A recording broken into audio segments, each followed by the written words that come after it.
Greetings Mavericks and new viewers.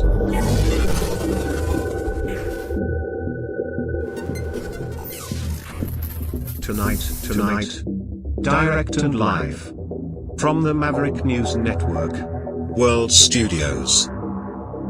This is Maverick News with Rick Walker.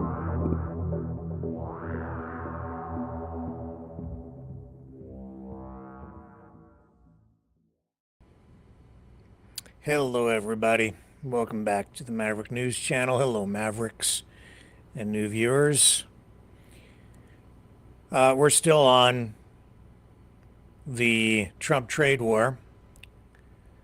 That's what we're going to talk about again tonight. And I know that last night, one of the biggest shows we've had in quite some time, a lot of people wanted to call in, I think, and didn't get a chance, even though we went for over 4 hours last night. But we'll give you a chance to weigh in on the conversation tonight. So if you'd like to call in, you can do that. In fact, I'll put the number up on the screen right off the top here for you, because the story continues to develop.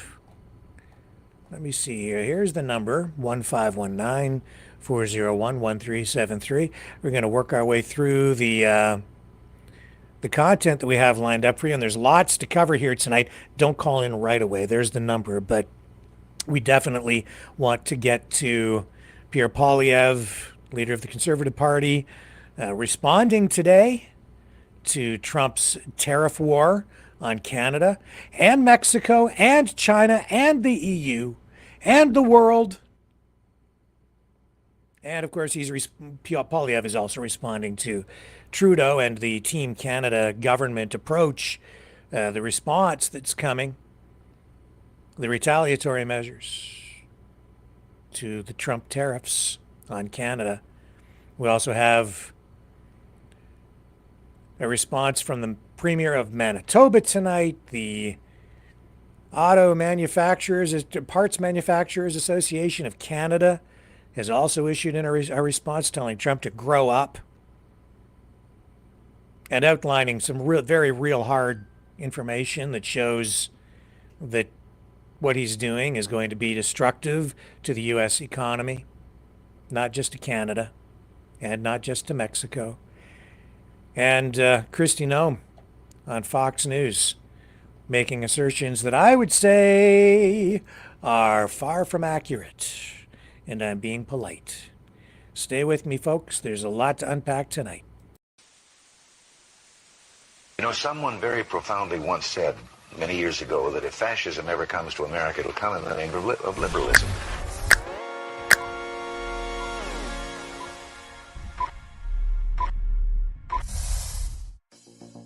Well, I think it's time we ask ourselves if we still know the freedoms that were intended for us by the Founding Fathers. If we lose freedom here, there's no place to escape to. This is the last stand on Earth. The entire world is watching. Every dictator, every crazy dictator in the world is watching.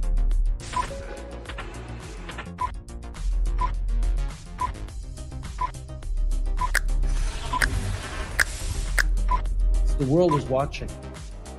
On TV, the entire world is watching. On social media. But the entire world is watching, and yes, they are seeing what we have apparently bravely been willing to say that others are thinking. Stand for freedom. Literally stand for freedom. Let's get this done. The entire world is watching. We're at war with the most dangerous enemy that has ever faced mankind in his long climb from the swamp to the stars. Maverick News. Maverick News. Maverick News. Let me have more control of my own destiny. The world is watching.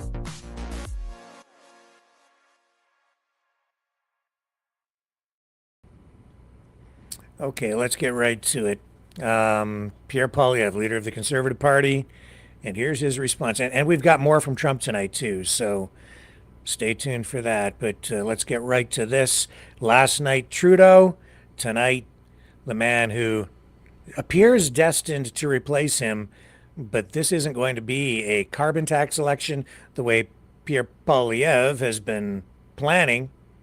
This is going to be, I think, an election that's all going to be focused on whether Canada can survive in the face of this unprecedented attack from the U.S. through Donald Trump. I'm not even sure if it is the United States, because what we're getting is not the United States that I've ever known. This is something completely different. Here's Poilievre today. Thank you, everyone, for coming. We must put Canada first. And that is why common sense conservatives... Tell me if the audio is okay. President Trump's massive, unjust, and unjustified tariffs, which will damage both American and Canadian economies. Canada is the United States' closest friend, greatest ally, and most important neighbor. We share the longest undefended border. We fought alongside the Americans in 2 world wars, Korea, and Afghanistan, where we lost 158 of our brilliant young men and women to avenge the attacks of 9/11 on New York and Washington.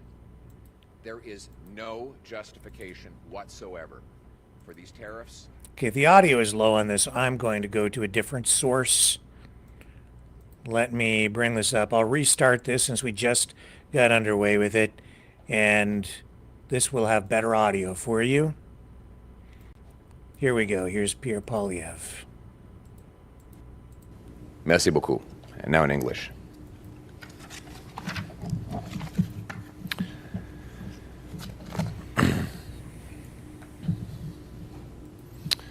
Thank you, everyone, for coming.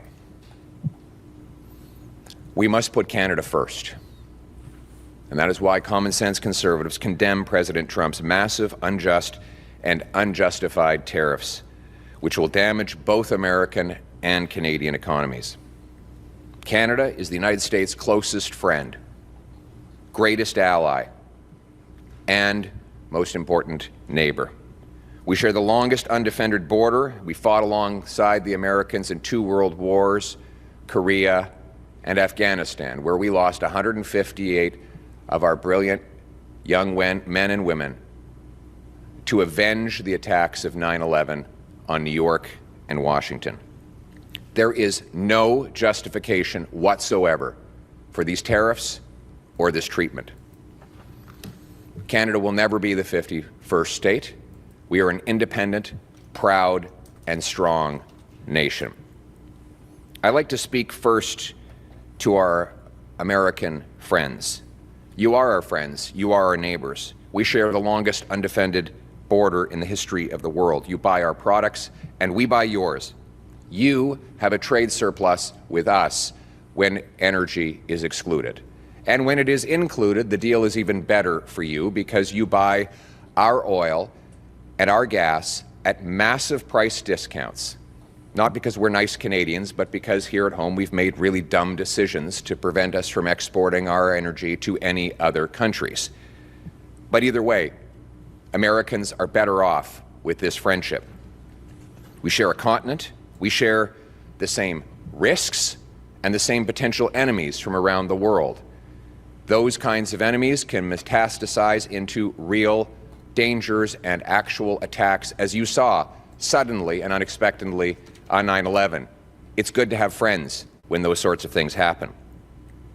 And let me ask my American friends this question. Even if you believe in tariffs, how is it possible to put a 25% tariff on Canada and only a 10% tariff on China? In what strategic mindset does that make sense? If it's to do with fentanyl, the fentanyl is coming from China. It's killing our people too. We both have to do more to stop it, but we can do more when we do it together. Now, here at home, my message to the Liberal government: put aside partisan interests and recall Parliament. It is insane that in this great crisis, Parliament is shut down to deal with a crisis and a power struggle within the Liberal Party. Let's put aside partisan, political interests and recall Parliament to pass into place a common sense Canada First plan. And here's that plan. 1, we must retaliate dollar for dollar, carefully aiming those tariffs at maximizing the impact on American companies while minimizing the impact on Canadian. We must maximize the impact on American companies while minimizing the impact on Canadian consumers and businesses. That means targeting U.S. products that A, we can do without, B, we can buy elsewhere, or C, best of all, that we can make here at home. A best example of that would be steel and aluminum. We make the best and cleanest steel and aluminum here, but we've lost a lot of jobs to China and the United States. We should put tariffs on American steel and aluminum so that we can bring home that production to this country. 2, the tariffs must not be a tax grab. None of the money from the tariffs should stay in government coffers or be spent on unrelated government priorities. All of it should go back to the workers and businesses that are affected, and most of it should go back in the form of a massive tax cut. And that is why I'm calling for the passage of an immediate emergency bring it home tax cut.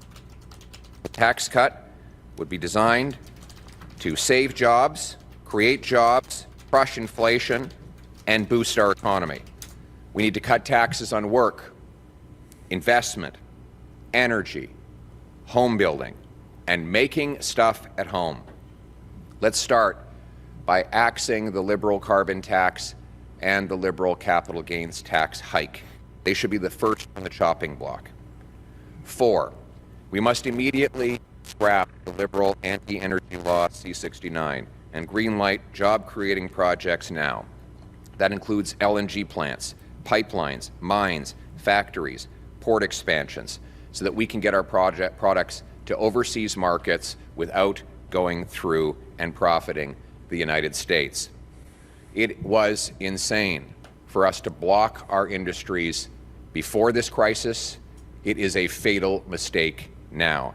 No longer can we tolerate special interests, politicians, and worst of all, corporate lobbyists who profit by shutting down industries, blocking resources in Canada while profiting off them in Brazil, the Middle East, China, and elsewhere. We must bring home production and self-reliance to our country. Which brings me to 5. We need to knock down interprovincial trade barriers to have truly free trade across our country. We are in this state because we sell twice as much to the Americans as we sell to ourselves. These interprovincial barriers are destructive. They kill jobs, they drive up consumer prices, and they cost the average family $6,000 a year. Let's knock them down, and let's be a truly free trading economy ourselves. 6, we must rebuild our military and take back control of our borders to regain the confidence of our partners, assert our sovereignty, protect our people, and put Canada first. Let us be clear. Our border needs to be taken back into our control, not to please the President, but to protect our own people. The fact that we have 20,000 to 500,000 people here illegally, according to the government, was a problem before these tariffs. The fact that we've lost 47,000 people to fentanyl overdoses should never have been allowed to happen. We must secure our border to stop the guns that are killing our people. 85% of gun crime is done with illegal guns smuggled over the border. We must secure our border, again, to protect our own people and save the lives of our own children. And we must rebuild our military to protect our sovereignty, assert our strength, and keep our nation strong and free.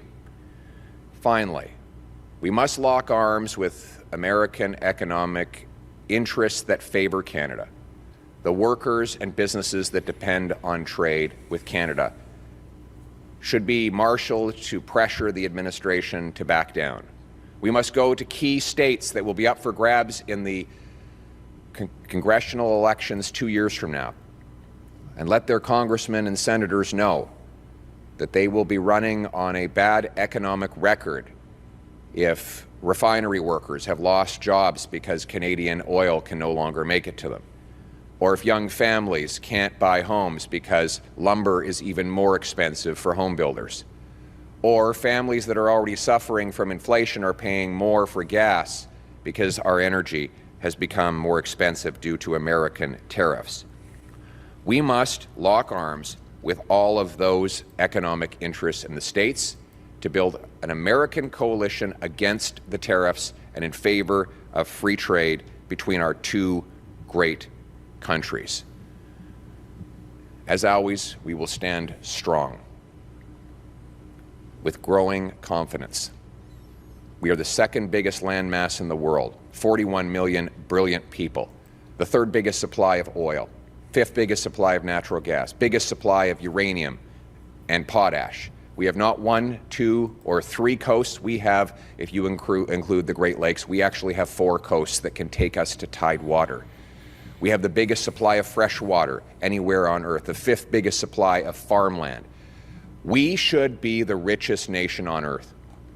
These tariffs are a wake-up call that it is time for us to meet our potential. It is time for us to be a country that can trade with itself, a country that builds homes quickly for its youth, a country that allows entrepreneurs to succeed quickly and profitably so that success is once again rewarded, a country that allows hard work to pay off, a country that harvests its own resources, that secures its borders to protect its people, that builds its military to protect its sovereignty, unites its people to protect our common history and common future. We will always put Canada first, today, tomorrow, and forever. Let's bring it home. Thank you. We'll now take questions from the floor. Hi, Jared Yeager here from the Western Standard. And if you could answer in French and English, please. So just hours ago, Trump said on Truth Social he believed Canada would, quote, cease to exist as a viable country, unquote, without the U.S., and hinted again that he won't end the tariffs until we become the 51st state. So I want to know, at what point is Canada's relationship with the U.S. beyond repair? And is there even a path forward for reasonable negotiation with someone like him at the other end of the table? Our friendship with the Americans is not based on any one politician. It is based on our centuries-long history of trade, of friendship, of common defense, of fighting on the battlefield, arms locked together against common enemies. We will continue to build that friendship with the people of the United States. But let me be clear, we are an independent and we are a proud nation. And we will come through this an independent and a proud sovereign nation. We will not back down. We will not cease. We will continue to march forward as proud Canadians. Thank you. En français. Notre amitié, l'amitié des Canadiens avec les Américains, c'est avec le peuple. Ce n'est pas avec un politicien ou l'autre. C'est avec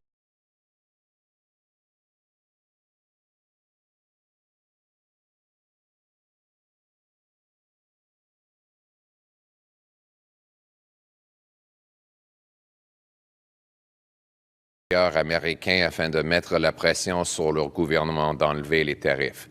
C'est ça un plan pour mettre le Canada d'abord. Et oui, j'appuierai un tel plan déposé au Parlement. In English?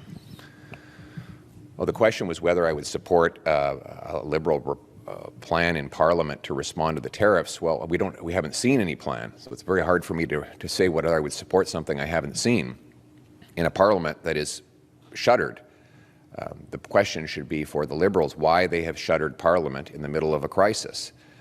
They have their own power struggle going on right now, and the country is left largely leaderless and in chaos in the meantime. We need to recall Parliament to pass a Canada First plan, and that would include tariffs that match the American tariffs, target products we don't need, can get elsewhere, or make ourselves, use the money from those tariffs only to help the workers and businesses that have suffered and not to fill government coffers.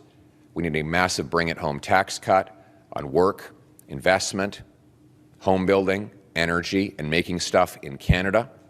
The purpose is to stimulate our economy, crush inflation, and protect and create jobs. We need to immediately repeal C-69, the anti-resource law the Liberals brought in, which is making us more reliant on the Americans and more and less capable of producing what we need here at home. We need to rebuild our military and secure our borders, to protect our sovereignty and our people, and we need a massive campaign among American businesses and workers in order to pressure the administration to reverse these unjustifiable tariffs. If that plan were put before Parliament, I would vote for it today. Sorry, who's next? Sorry. I'm being pushed out a lot for some reason. I guess CBC is allowed to ask questions now. You have talked about sometimes we like to hear from local media. Do you believe the government's promise of $155 billion in counter tariffs is enough? And what would you do differently to get the president to change course? And to clarify your last question, are you saying that you would step aside and not compete for the head of the country to allow us to get through this crisis? Or I'm unclear about your answer to the last question. Well, I find it a strange question. CBC is asking me to step aside in the next election. It's a very strange request. No, we're not going to suspend democracy. The Canadian people run this country, and they will choose the next Prime Minister. Thank you very much. Next question. Thank you. Next question. Thomas Seal from Bloomberg. You mentioned the economic jeopardy for American refinery workers in your remarks. Is Canada's negotiating position today still weakened without the prospect of restrictions or export taxes on its biggest export by far, energy and crude oil? Well, I think the reason that Justin Trudeau has refused to answer that question, and the reason why numerous Quebec leaders have surprisingly, to some might be surprised to learn, have come out against it, is because it's not clear how Western oil would actually make it to Quebec, given that the oil we transport from Western Canada to Quebec goes through the United States, goes down into the States through lines 5 and 9 and back up to Quebec. Of course, Eastern Canada has to import a lot of Eastern American oil because we don't have a transnational pipeline. Furthermore, we don't export any of our natural gas to any country other than the United States because the government here has blocked LNG export plants. So the question then becomes, where else would we export our oil and gas? And I think we're all starting to realize just how absolutely reckless it was for Mr. Carney, Ms. Freeland, Mr. Trudeau to block pipelines and other resource projects that would have made us less reliant on the United States. And so all of these suggestions of blocking Canadian energy exports have to be followed up with a question. Where else would you sell our resources? Yeah, right, but we have nowhere else to sell it. So that is the question that, these are the questions that have to be answered. So far, the Prime Minister has said that he does not want to divide the country by attacking one industry in one region against the other, and I actually commend him for those remarks, and I agree with him on that. This will be the final question. Alex Zoltan, True North. Question is, do you believe that tit-for-tat tariffs with the United States could lead to a trade war that Canada cannot win?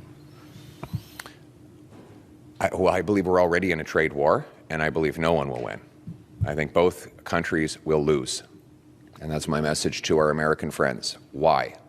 Why would you want both of our countries to lose a trade war when we have the most successful trading, security, and geographical relationship that any two countries have ever had in the history of the world? Why would you want us to lose, both of us? Because that's what's going to happen. This will make America poorer, weaker, and less safe. Will Canada lose? Of course. We're both going to lose. So let's stop losing on both sides of the border. Let's hammer out our differences and actually trade more. That would be a winning solution to all of this, and that is the message that I will bring as we put Canada first. Thank you very much.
Sorry, audio muted.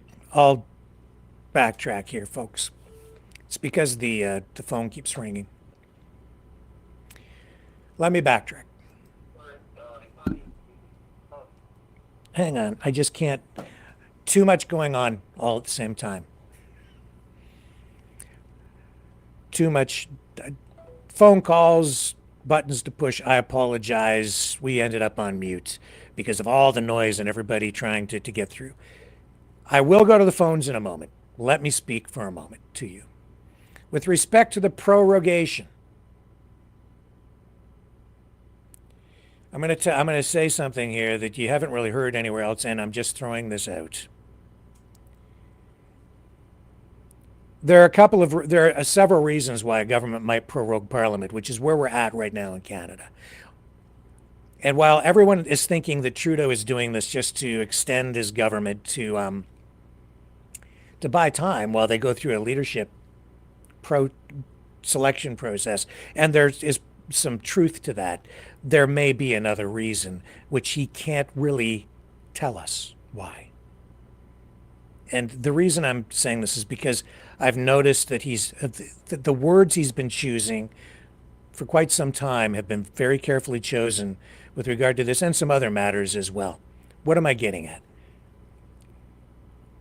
One reason a government may, in the Canadian system, prorogue Parliament is to ensure government stability of the government, not the party, but the government itself, and ensure continuity of government during a time of crisis. Now, that might seem counterintuitive to people, but if you have a government that is under threat, it's maybe even if the country is facing an existential threat from an external foreign government, which might even constitute like a possible act of war or aggression, a government might prorogue Parliament. We know that CSIS and the RCMP has told us that we have MPs, members of Parliament, who may be compromised, either unwittingly or wittingly. And that's a very real thing. And so, of course, people want names named.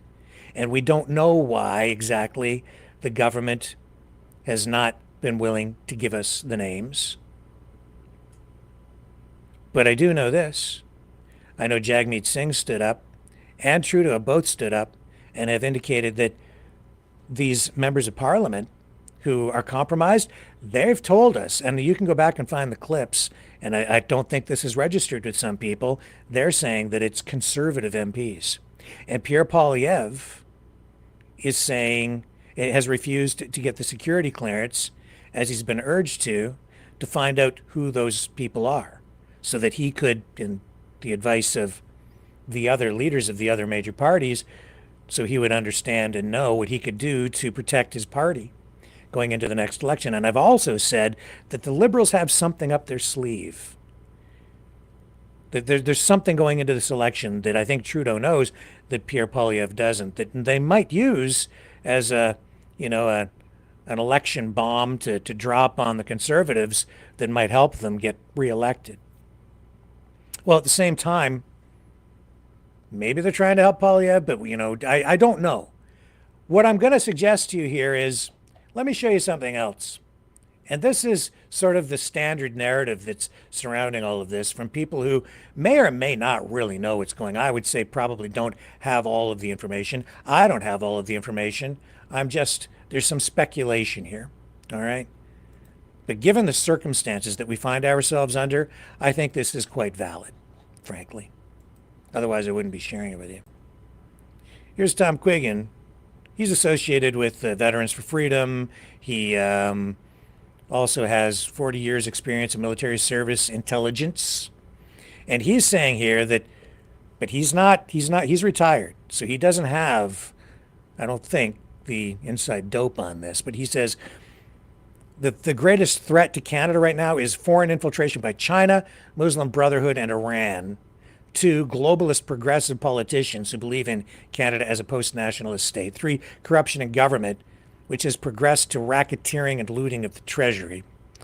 4, the destruction of our economy. 5, the destruction of our national institutions, such as the RCMP, the military, elections, Canada, blah, blah, blah. Okay.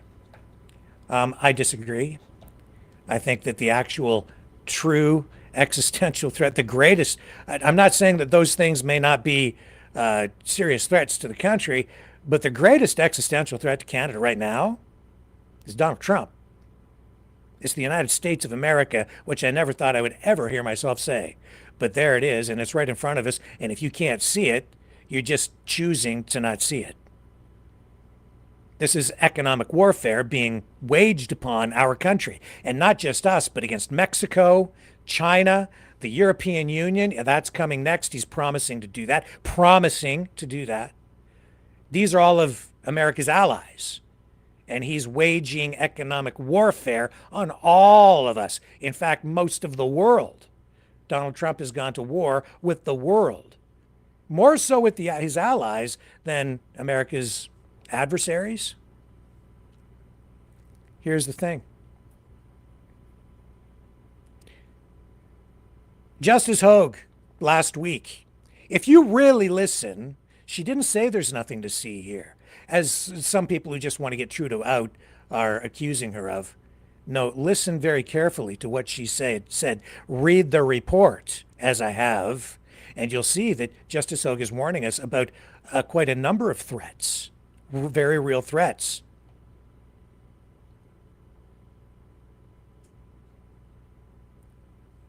She does identify these other foreign players.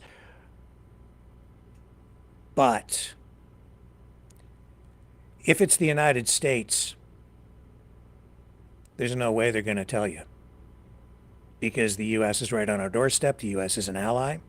Donald Trump is the President of the United States. And you would not dare come out in public and reveal that kind of information. If, this is a big if, the United States has been engaging in any kind of shenanigans and trying to influence our political process or compromising members of parliament with payments or other actions that would undermine our democracy. You wouldn't dare say it.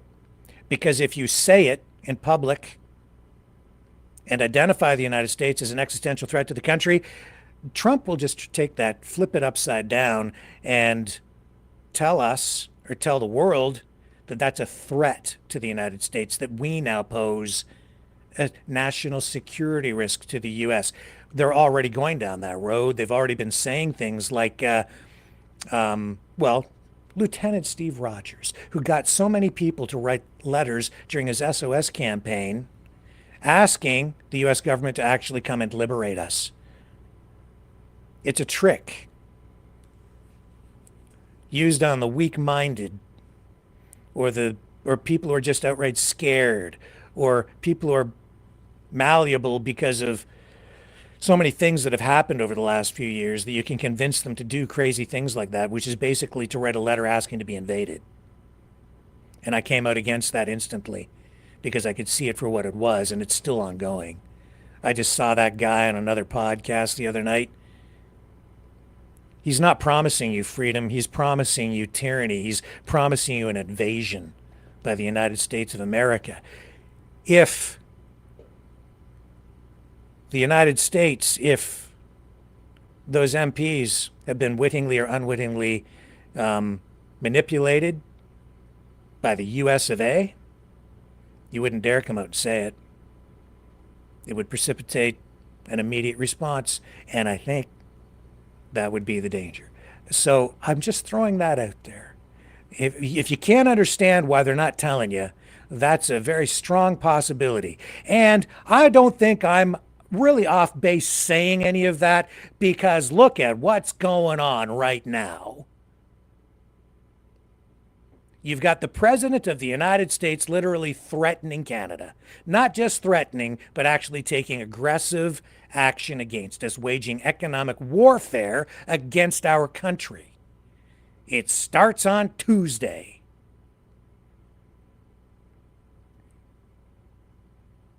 And people who are blind, deaf, and dumb, I guess, keep running to defend him and making excuses for his stupidity.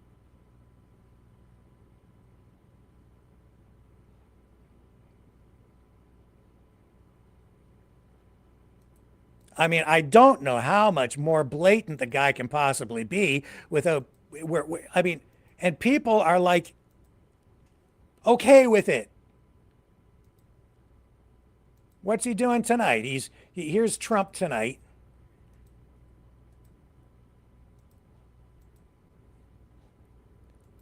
This isn't like political. This is just insanity. Says anybody that's against tariffs, including the fake news Wall Street Journal and hedge funds, is only against them because these people or entities are controlled by China. Oh, I see.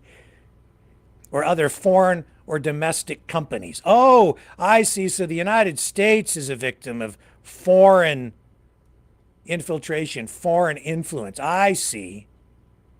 Anybody that loves and believes in the United States of America is in favor of tariffs. As it makes everything way more expensive. They should have never ended in favor of the income tax system in 1913. The response to tariffs has been, all caps, fantastic. No, it hasn't. It has not been all fantastic. And I see other posts tonight saying that America is respected again, especially after what he did to Colombia. No, America is feared. And not feared just because of what they're doing to other countries, but because of what he's doing to the United States. Extremely destructive, like beyond belief destructive, this is going to be. And he can do away with the income tax if he wants, but you talk to any real economist worth their salt, and they'll tell you that with the level of inflation that people are going to experience in the United States, it's going to negate any gains anybody might make by foregoing or not having to pay a certain level of income tax.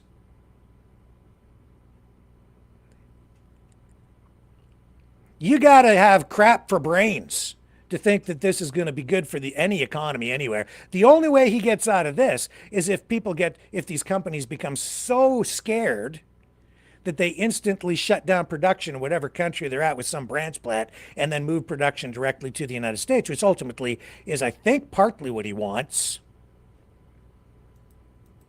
Partly. But even then, the president of the Canadian Auto Parts Manufacturing Association has posted today, because the auto industry is so integrated between the two countries, that even if they would have to build something like 50 some auto plants in the US and 50 different manufacturing facilities to replace the productive capacity that comes from Canada into the United States, and it would take 10 to 15 years to build all those facilities in order to replace that. So in the meantime, U.S. consumers, U.S. citizens will suffer as a result of all of this. It's insane. The United States isn't going to win from this. Certainly not in the short run. We're both going to lose. And then there's this information warfare aspect to this. And this is a very real thing. And I'm seeing it happen again online tonight. And this goes back to what Justice Hogue said during her report tonight, or last week, into the foreign infiltration concerns when she issued her report in Canada. She stated that disinformation, misinformation, that this is one of the greatest concerns that Canada actually faces in terms of foreign influence and infiltration within the country. That's one aspect of what she identified. And it's true. And where is that threat really coming from in the greatest context? X, Twitter, Elon Musk, who spent $270+ million to weasel his way into the White House. Who do you think is controlling Trump? It's the rise of the oligarchs, and he's the number one oligarch. Not just because he spent $270 million to get into the White House by supporting Trump with that just straight up cash, where he was actually paying some people up to $1 million. If you recall, during that contest that he ran to vote for Trump, essentially. How can that even be legal? I'm pretty certain it isn't. Talk about rigging an election. And before I get on to this other part of the information warfare, let me just share this with you. So here's, I got to find this one for you. This is Musk. Here it is. I've got it. This is Musk. What he posted this on his personally owned, his personal little social media play toy, X, about government corruption. Look at this. This is just such a joke. Here it is. Corruption we haven't even seen yet. Government corruption we've seen. Iceberg. That's just the tip of the iceberg, he says, because he's running DOGE, the Department of Government Efficiency, right? So you've got the guy who relies on government contracts, who's overseeing government contracts to make sure that money is spent wisely, and he can use his power to shut certain companies down. He can make sure he's in an absolute conflict of interest. So the guy who gets the most government contracts is the guy in charge of making sure the government contracts are properly handed out in the most efficient way. I'm sure it's all going to work out great. So he's talking about government corruption. How much more government corruption How much more blatant can it possibly be when you have someone in such an obvious and massive conflict of interest? It just smacks of government corruption. That's what it is. It's gross. So I made this just to point out where the corruption actually is. And the only reason people aren't seeing it, that you haven't seen yet, is because you're just refusing to open your eyes. You don't have to, it's not just the tip of the whole iceberg is sitting there right in the Oval Office with Donald Trump. So I put an arrow right up to it for you there, folks. Corruption we haven't even seen yet. Well, you can see it because I'm helping you out. It's the arrow pointing to the guy in the top corner there. That's me editorializing just a little bit, but it's fair. He should recuse himself from Doge, not run the joint. And then Vivek Ramaswamy, he was supposed to help him, but somehow, for some reason, as this thing he had to go. No, it had to be all Elon.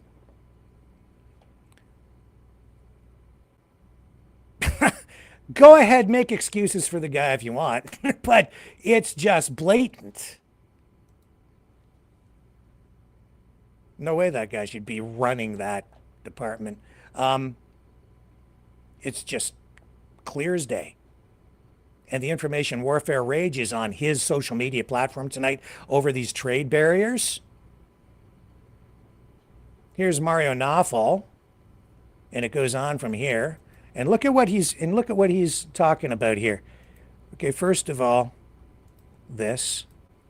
He says Trudeau's trade war bet targeting red states to weaken Trump. So he's picking a fight. He said, basically, this is making it look like Trudeau is picking a fight with red states. Trudeau's government is targeting products from Republican strongholds like Florida, Tennessee, and Kentucky, hoping GOP lawmakers will crack under pressure. If that doesn't work, Canada is ready to play hardball by restricting U.S. access to critical exports like oil, gas, and electricity. Alberta isn't thrilled about the idea, but Ottawa is willing to make the gamble. Trudeau thinks he can force red states to turn on Trump, but if he's betting against Republican governors in Texas, he might want to rethink his strategy. And a source is the New York Times. Although I went and I looked at an article written over there, which I think was the article. It didn't really seem to indicate that. I don't know. Maybe there was another editorial that's being referenced there. I haven't seen that. I'll tell you this. I did watch the address from Trudeau yesterday, and he did not, as far as I heard, did not specifically target red states in his address. So I don't see Trudeau going to war specifically with red states. That being said, some premiers are. In fairness, we have David Eby out in British Columbia, premier there. Yeah, he is calling out red states by political affiliation, going after them. Here he is. So I'm being fair, but this is not, as far as I know, come from Trudeau. This is from the BC premier. For our first of many steps, effective today, I have directed BC liquor sales to immediately stop buying American liquor from red states. Liquor store employees will be removing the most popular of these brands from government store shelves. For our first... So that's just one small clip from his address the other day. And you know what? He's not alone. Doug Ford in Ontario, but this is, just let me show you this. Well, I've got it up, okay? You think that Trump doesn't pose an existential threat to Canada's sovereignty? Well, we'll just go to his X account. And I mean, hello, open your eyes. There it is. What more hello, that's the President of the United States. Make it the 51st state. And you heard that reporter in the Q&A with Pierre Poilievre, leader of the Conservative Party, saying that Donald Trump was on Truth Social saying that Canada would cease to be a viable country without the United States. Again, saying it over and over and over again. He's quite prepared to take over the country. If that doesn't pose an existential threat to Canada, when you have the world's biggest superpower on your doorstep, threatening you, waging economic warfare, posting pictures of stars and stripes all over your country, and asking people how would you like it if we just took it over and made it the 51st state? If you can't see that that's a threat, then you just choose not to see it.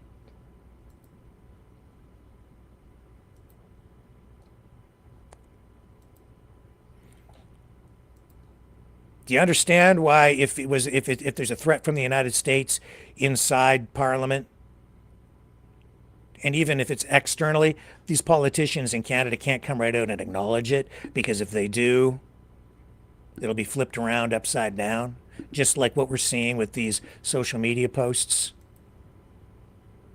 suggesting that it's Canada's fault. It's victim blaming.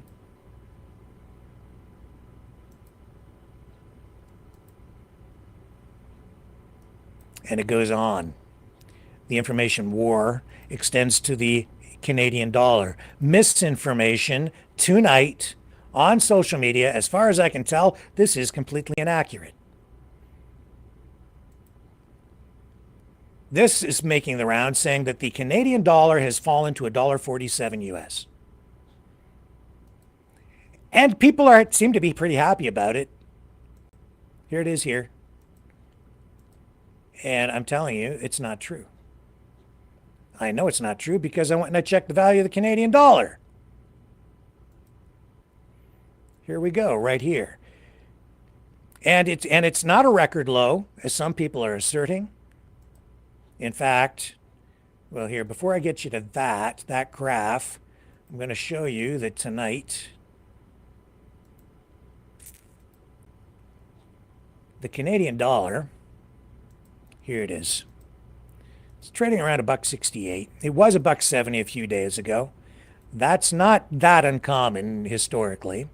So the Canadian dollar remains reasonably stable. Here it is here. You can go on this currency converter at any time.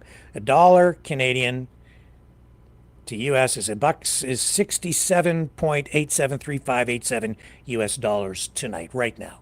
I'm going to refresh this page. In fact, here, I'll just do it again. Let me re-queue this. It might not work now because I've had it open for the last little bit. Anyway, it's at $1.68, as you can see from that conversion chart. And it's not $1.47. So $1.68, $1.69. A couple of days ago it was $1.70. It has fallen a little bit. And here's a chart showing you where the dollar is at. And this is a long-term look at where we're at. So this is 167 at 0.6781, and that's today. That's $1.67 US as of today. If you go back here, it has actually been lower. You go back to 2022, 63 cents. It went all the way down to 62.43 on the 21st of January, 2002. Sorry, 2002. So it has been lower. And I remember at times it would hover around just over 60 cents. And on a rare occasion, it has gone over $1 US, very rare occasion. But mostly the Canadian dollar is somewhere around between 65, 75 cents US. So it's not that it's tanked that much. But of course, on social media, people who are trying to destabilize our government and our economy are out there working overtime tonight, posting, sharing, and even giving you false information. Now, is Justice Hogue that far off the mark? And here's the thing. People are calling for an election, but we're seeing over in Europe concerns about Elon Musk and his infiltration, his influence in European politics, not just because of his profile, but because he's using the leverage of X and Twitter over there to promote free speech, but they want to see the algorithm. As I've told you many times, especially over the last week or so, it's not just what they tell you, it's what they don't tell you, and they're not telling you how the algorithm works. Elon Musk got a hold of Twitter just before the last US presidential election. Just in time to help Trump, who I wondered, after being banned on Twitter before that and on Facebook, which is also wrong, but I wondered how's he ever going to get himself elected if he doesn't have access to social media? So over time, after losing his re-election campaign, there were alternative social media platforms established: Truth, Getter, Parler, a number of others. And those seem to be helping him. But then along comes Elon Musk. He buys up Twitter just in the nick of time, and it becomes very quickly the number one news social media platform out there, and it helps propel Trump to victory. And he's not using it just in the United States. It's being used in Europe, all around the world, really. And there are concerns about it because it isn't really clear how the algorithm works, and it is sort of free speech, but it's not just free speech. There's also a lot of malicious speech and straight up propaganda on there, and even fake information. Fake information, lies, that's not free speech. That's just lies. Artificial intelligence being used to generate fake videos, fake images, even from war zones, to manipulate public opinion. That's not free speech. That's malicious behavior. That's an assault on freedom. That's a war, an aggressive war measure aimed at your mind. So how do you have free and fair elections at any point if you have social media platforms that are skewing people's perceptions of reality itself? How do you know you're thinking for yourself when you're being bombarded with information that's being selected for you in order to, by an algorithm that we don't even know exactly how it's working? Now you think about that, and then you really start to think for yourself, and then wonder if you're actually thinking for yourself, because you are what you eat with your mind and what they implant in your mind. And if Elon Musk is deciding what it is you get to see in your feed, then I guess you're going to think a certain way. Now, I don't have all the answers to this, but this is a very real concern, and that's what Justice Hogue was getting at during her report into foreign infiltration. It's an absolute concern, and it goes both ways. I think the first time Trump got elected, we know that it was Facebook and the way that they used the algorithms and the data from Cambridge Analytica that really helped him get elected. The second time around, the Democrats came back and kind of stuck it to him through, censorship, and also through YouTube, Facebook in particular, and Twitter, all of them being used to manipulate the algorithms to make sure that Trump's messaging was suppressed, so it went back the other way. And then this time around, it went back the other way again. Because Elon Musk, one of the richest men in the world, bought his way into the White House, bought the biggest social media platform to kind of even the score, I guess, and they kind of rigged it back the other way, didn't they? So we're being manipulated all the way around, and it's not just happening within the U.S. There are foreign governments, as Tom Quiggin pointed out, who are a threat to us. China, Russia, Iran, they're all involved in this. So I don't even know how right now you can say that we actually have free, fair elections, because the information is being so manipulated. How do you know that people are really thinking for themselves in a free and proper way? And now look what we've got, this existential threat. It's a very real thing, and we need to get our heads wrapped around this. And that's why we saw Charlie Angus from the NDP and the Council of Canadians come out last week and express real concerns. This was just a couple of nights ago, asking people to sign that pledge for Canada. And actually identifying the very issue that I'm talking about here right now again. Worried about that. Now, why would Justin Trudeau prorogue Parliament? Because I think they're trying to wrap their heads around this in part, possibly. It's just a suggestion, something for you to think about. It might not just be about for politically partisan reasons. It might be because Canada is facing an actual existential threat, which it obviously is. From a country that has been our greatest ally, our friend, our neighbor.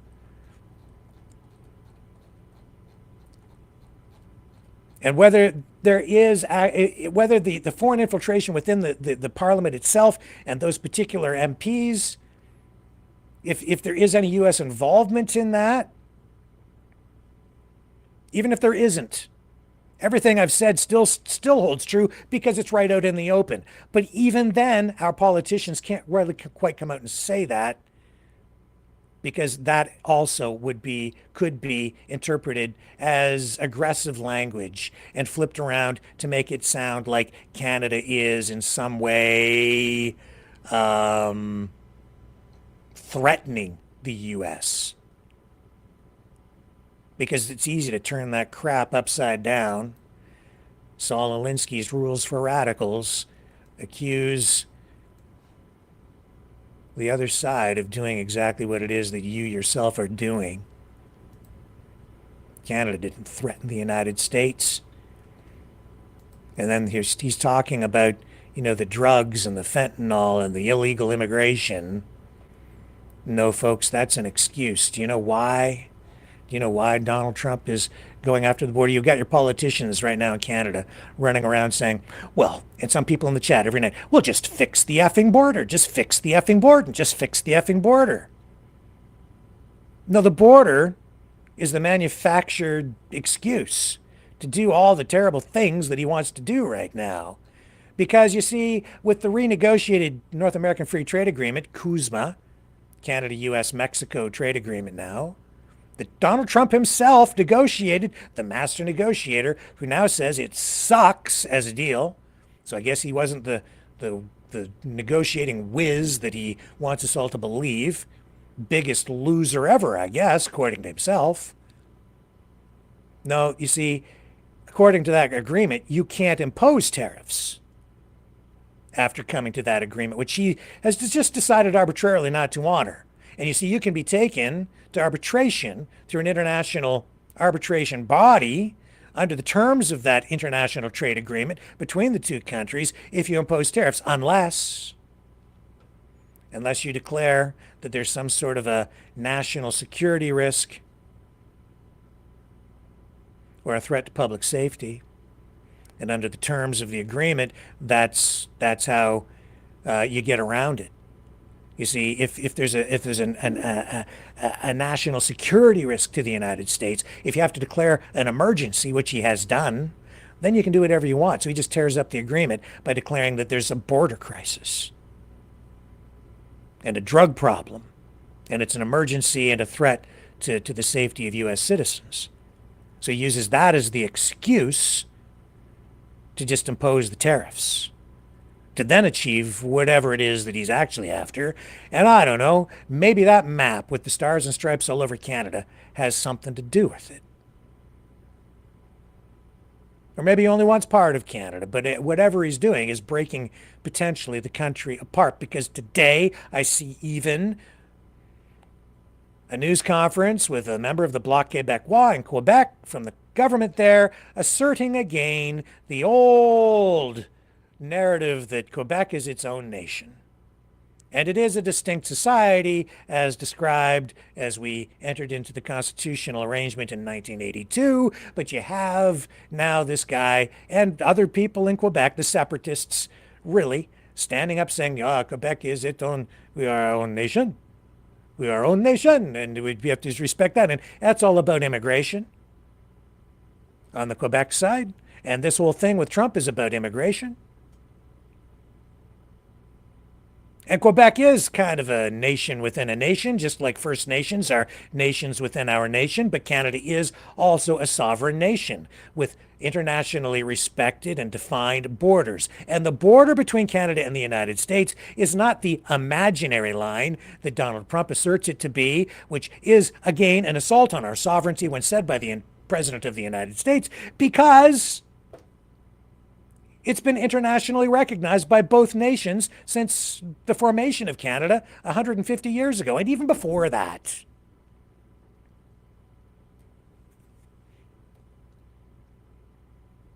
But no, see, Donald Trump doesn't recognize the border. It's just an imaginary line, he says. Which is to say that Canada doesn't even really exist as a nation state. And it should just be part of the United States. You'll just take it. But it's okay. I'm sure he's not an existential threat to Canada.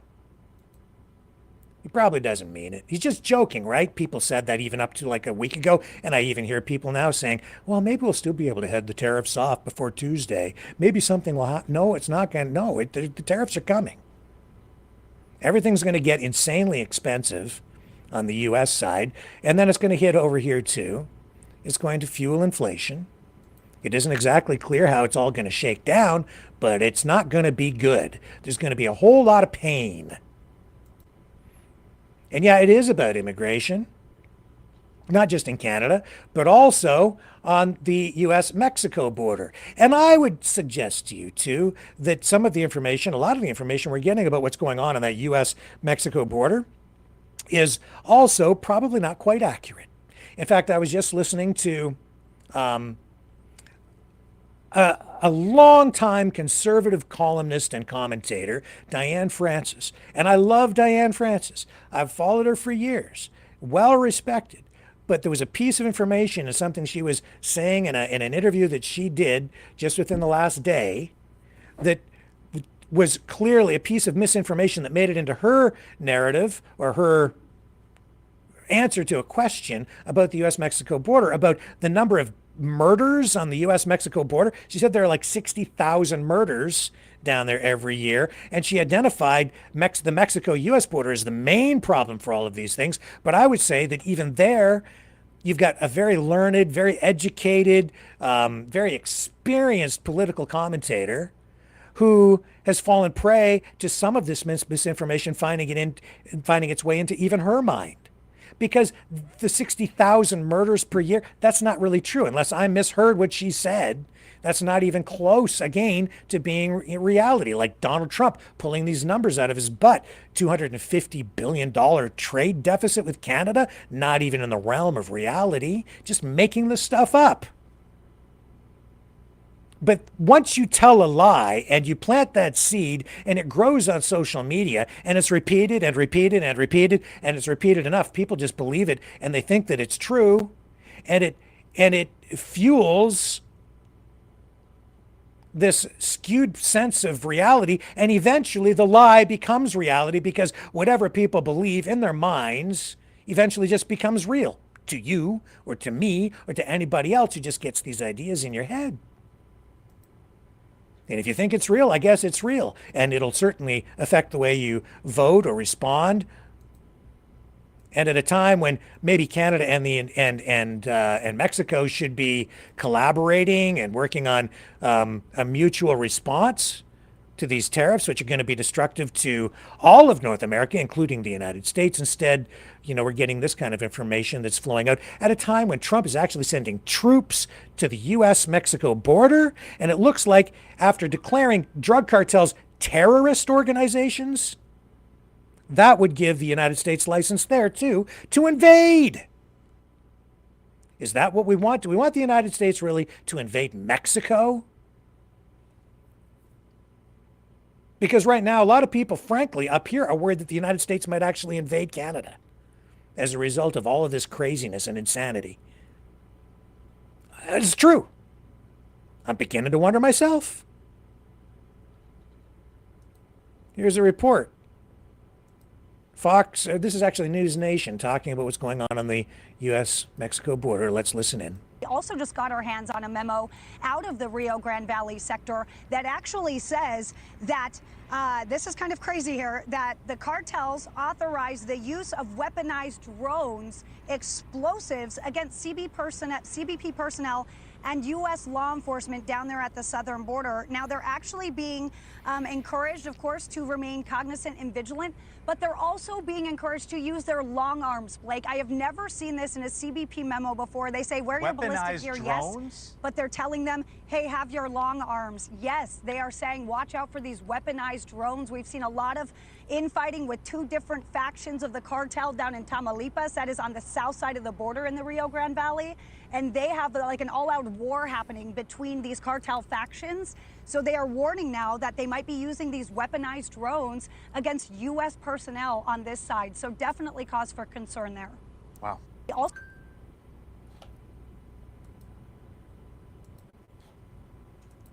well, if there's a memo, it must be true. So send in the troops, I guess, and clean up those terrorists. Careful. I'm just saying, careful.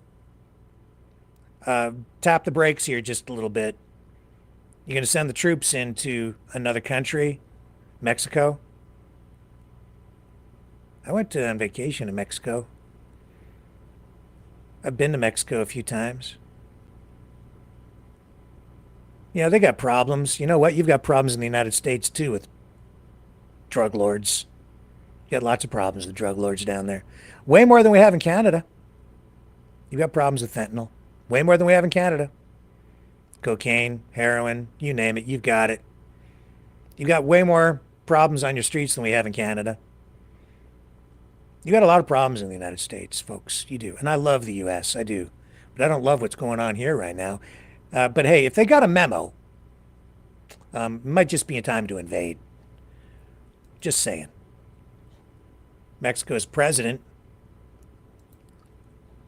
saying that her country's going to stand strong against these threats of tariffs because they're not just doing it to Canada, doing it to Mexico too. Oh, yeah. And Trump has come out to say that there's like an alliance of some kind between the government of Mexico and the drug cartels. He posted that on social media, on Truth. And the president of Mexico has come out strongly saying that's not true. That the government does not align itself with the drug cartels.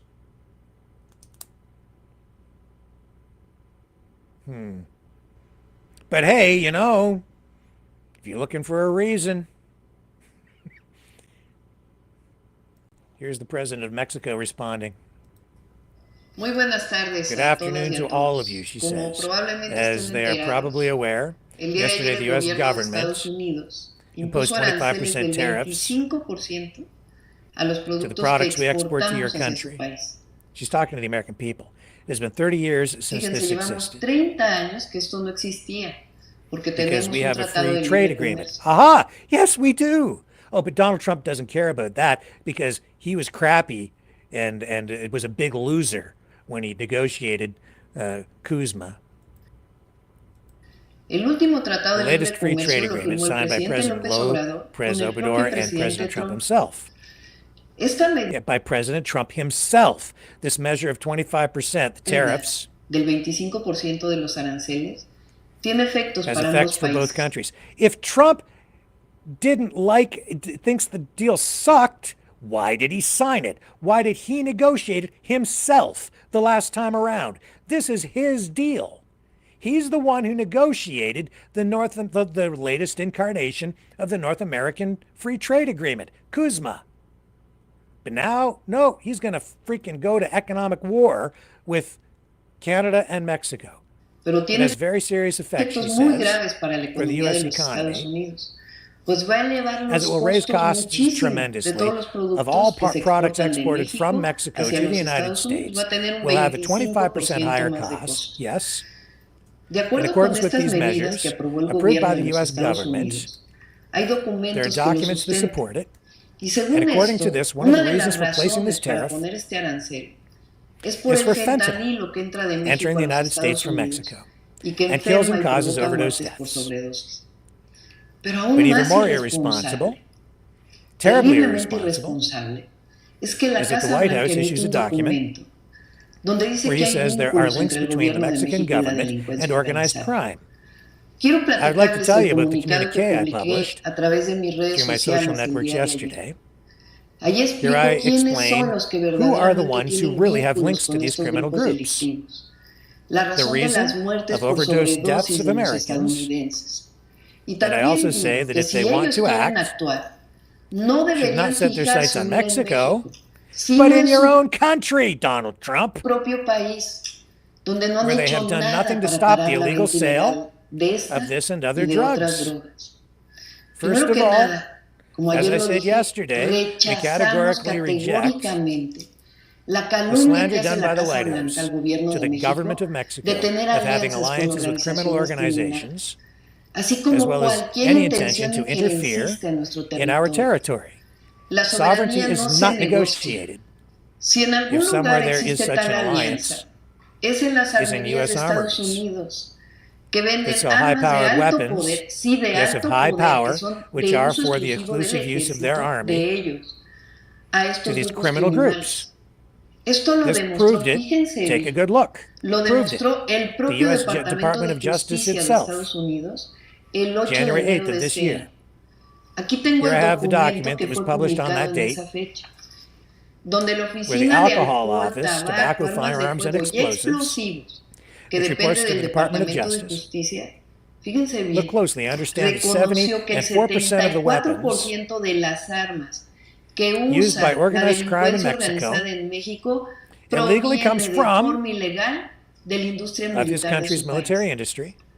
Our government has assured in 4 months more than 40 tons of drugs, including 20 million doses of fentanyl, has also arrested more than 10,000 people linked to these groups. We have a strategy. We address the causes and fight impunity. Every day we work for the security of our country. Now, if the U.S. government and its agencies would like to address the severe consumption of fentanyl in your country, why don't they start combating drug sales in the streets? That'd be a good idea. Of its main cities. Or how it is that people with addictions, they buy that drug. Why? We have never heard of arrests in the United States against criminal groups. How money laundering is not investigated with criminal groups there. Why don't they put all their intelligence to work to detect criminal groups that sell fentanyl in their territory or other drugs? Good also could initiate a massive campaign to avoid the consumption of these drugs and take care of their young people as we do in Mexico. Drug consumption and distribution is in your country. And that's a problem too. Public health organizations that have never attended to, why don't they ask themselves, what is the underlying reason for so much drug use that has been in the United States for so long? Also yesterday, I also mentioned it, check it out, the synthetic epidemic in the United States has its origin in prescription of medicines of this type, which was authorized for Drug and Food Administration, the so-called FDA, as evidenced by a lawsuit against a pharmaceutical company. There are series on television that explain it. Is more the drug that caused the synthetic corpse consumption crisis continued to sell it in their pharmacies with official authorization. I want to tell you, and this is very important, Mexico does not want confrontation. We start from collaboration between neighboring countries. Mexico, not only does he not want fentanyl to reach the U.S. united, but we don't want it to get anywhere. Therefore, if the United States wants to fight criminal groups and wants to do it together, we must work comprehensively, but always under principles. Principles of shared responsibility. de of confianza mutual trust, mutua, collaboration, and de above all, colaboración y sobre todo respect respeto a for la soberanía. sovereignty. La Sovereignty soberanía is no es negociable. non-negotiable. Coordinación Coordination, sí, yes. Subordination, no. subordinación no. Para ello, For el this día de purpose, ayer, yesterday in en my mi press comunicado, release, le propuse I al presidente proposed to Trump President Trump que that we establezcamos establish a una working mesa de group trabajo con with our nuestros best mejores equipment, equipos, los de safety and seguridad y also public también los de health. salud pública. No es con la It's not imposición de with the los imposition of aranceles como tariffs se how resuelven los problems are problemas, solved, sino but hablando y speaking and dialogando dialoguing como as lo we did. hicimos, pero But I esto se want to los tell quiero you about contar. this. Lo hicimos We así have en las done so últimas in the last semanas few con el weeks with the Departamento de State Estado Department para to atender address el the fenómeno de la phenomenon of migración. migration. En In nuestro our caso, case, siempre con always respeto with a los respect for derechos human humanos. rights. La The gráfica graphic esta que is el that presidente Trump President ha estado Trump subiendo a has sus been redes uploading sociales to its social sobre networks la on the disminución reduction de of la migration migración fue was elaborada nada elaborated menos y nothing nada less más que por and nothing nuestro more equipo, than for our que ha team estado en who has been in constant communication with his, a nuestros to our beloved hermanos y brothers and hermanas sisters, mexicanos Mexicans in en the United Estados Unidos. States. Quiero I want to decirles que tell aquí you está su that here is your presidente president y un and pueblo an entero entire para town to defend them. defenderlos. Si If you desean wish to regresar return a to México, Mexico, aquí los here we embrace them. abrazamos. El pueblo The de people of México es Mexico are valiente y courageous tiene and mucha have a dignidad. lot of dignity. Es el pueblo más Is the most wonderful maravilloso que hay people on sobre earth. la tierra. Les I digo que tell aquí you está that su here is your presidente. president. We have Tenemos courage valentía and y firmness. firmeza, pero But always, as I siempre, have said on other como lo he occasions, dicho en otras ocasiones, hay que we must actuar act with con a la cold cabeza head fría and love y el amor for al pueblo. the people. Nada de Nothing lo we que do hagamos nosotros will affect afectará la dignity dignidad y los and the intereses del interests of the pueblo de people of México. Mexico. Les The propongo que Portuguese esperemos to la wait respuesta for del the presidente response of Trump the a nuestra president propuesta.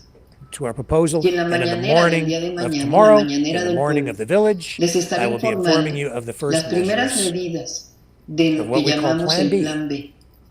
Como decía As Juárez, Juarez said, nada por nothing la by fuerza, force, todo all por la for razón reason y el and derecho. law, Y and entre among los individuals individuos, as well as como among entre las nations. naciones, el Respect for respeto the al rights derecho of ajeno others es la is paz. peace.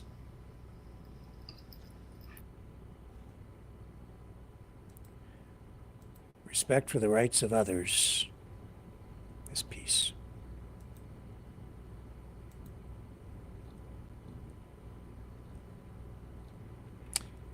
I'll be right back.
Maverick News. The world is watching. The President of Mexico says the respect of others is peace. With respect to rights, the respect of rights of others is peace. With respect to rights, it seems Donald Trump is ready to just shred people's rights. Just shred them by sending immigrants that he says are dangerous criminals to Guantanamo Bay.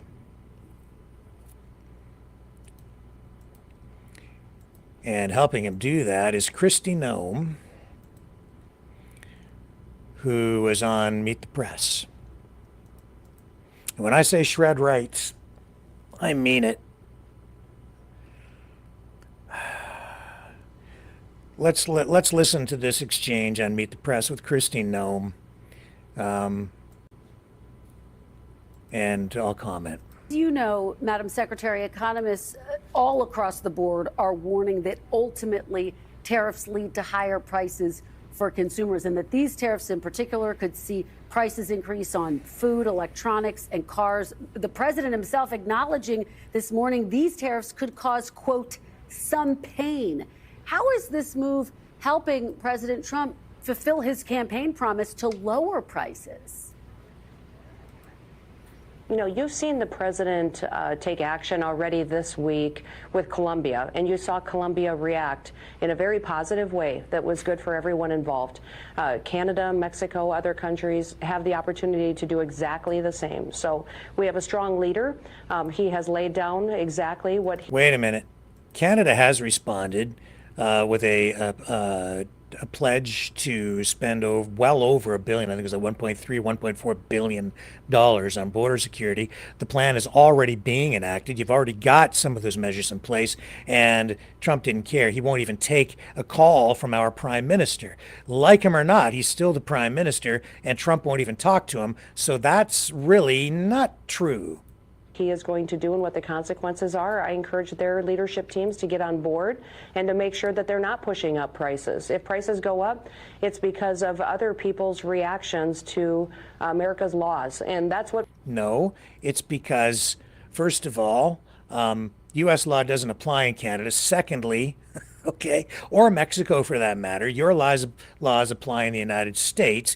Secondly, if prices go up in the United States, and they are going to, it's because President Trump has imposed tariffs on everything coming from Canada and Mexico into the United States. So everything that gets produced in Mexico or Canada instantly becomes 25% more expensive.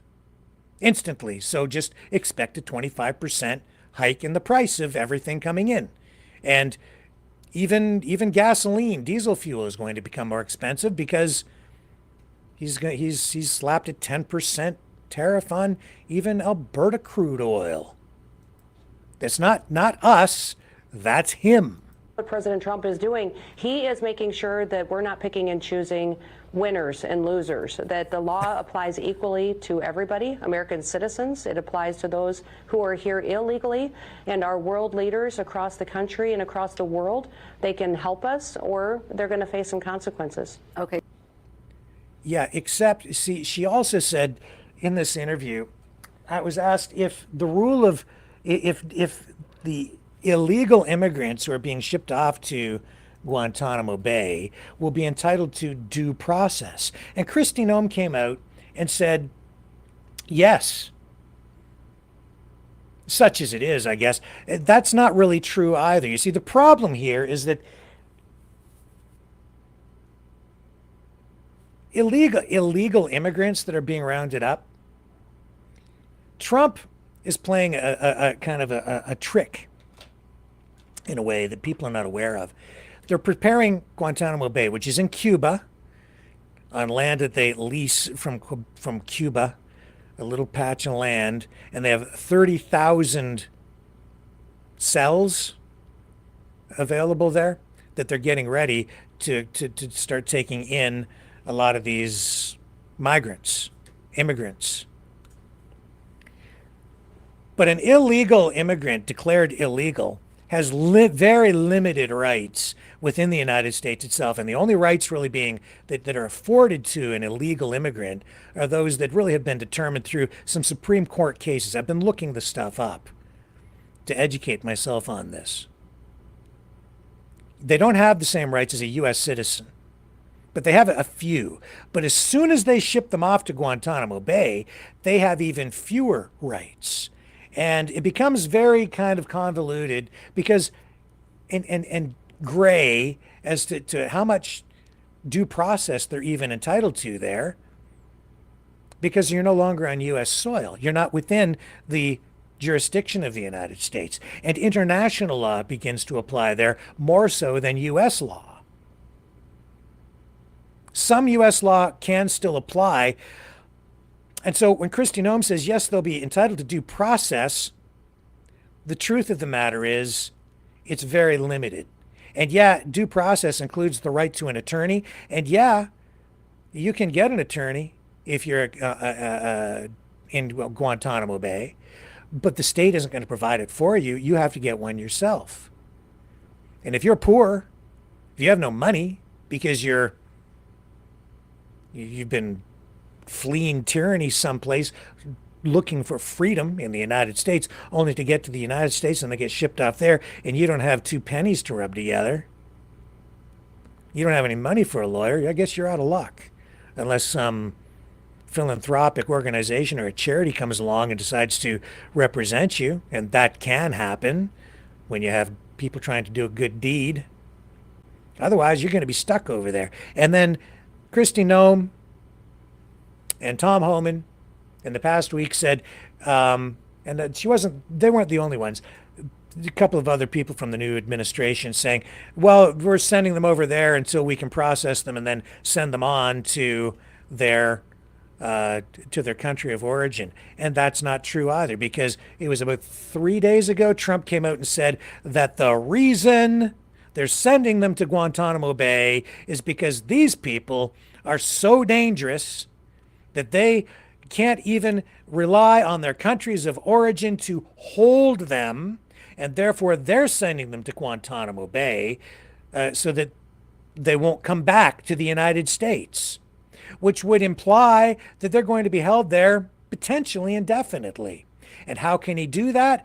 Because even under the U.S. Constitution, due process, rights, they're basically all suspended if the illegal immigrant is part of an illegal immigration or an invasion. Specifically, the words invasion. And those are specifically, that's the exact kind of language that was used in the release coming out of the official release from the White House. Let me see if I can find that. I did have it. I forgot to bring it up here, but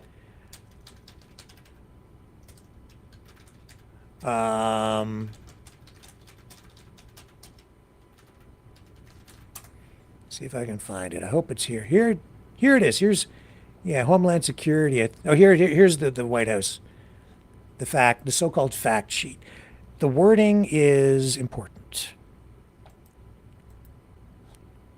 because it's a legal thing, and he has stated it in this way even during his most recent rally. You go down here, scroll down. Do I have it up on the screen? I believe I do. Yes. Promises kept. In here, he does actually refer to it as, through the exercise of his authority, President Trump has further restricted access to the provisions of the immigration laws that would enable any illegal alien involved in an invasion across the southern border of the United States to remain in the United States, such as asylum. He's referred to it repeatedly as an invasion. Direction to immediately repel, repatriate, and remove illegal aliens involved in an invasion. And so the way even U.S. law is written, if it is characterized or identified as an invasion, those people basically are treated, I would say, more in line with like terrorists, in which case your rights basically go right out the window. You don't have any. And then there are these ongoing concerns about Guantanamo Bay, where we've had, concerns about even torture in the past. And so even through that language and U.S. law, because of the use of the word invasion and characterizing these people as invaders, you can even suspend habeas corpus. He's allowed to do that, which means there's really no due process at all. No right to a trial. And even if you are afforded a trial, it's not by a jury. It's by sort of basically a military tribunal. And even then, the kind of evidence that can be presented against you does not have to meet the same standard that it would in the United States in a civil or criminal trial. You can even use things like hearsay against an accused in such a trial.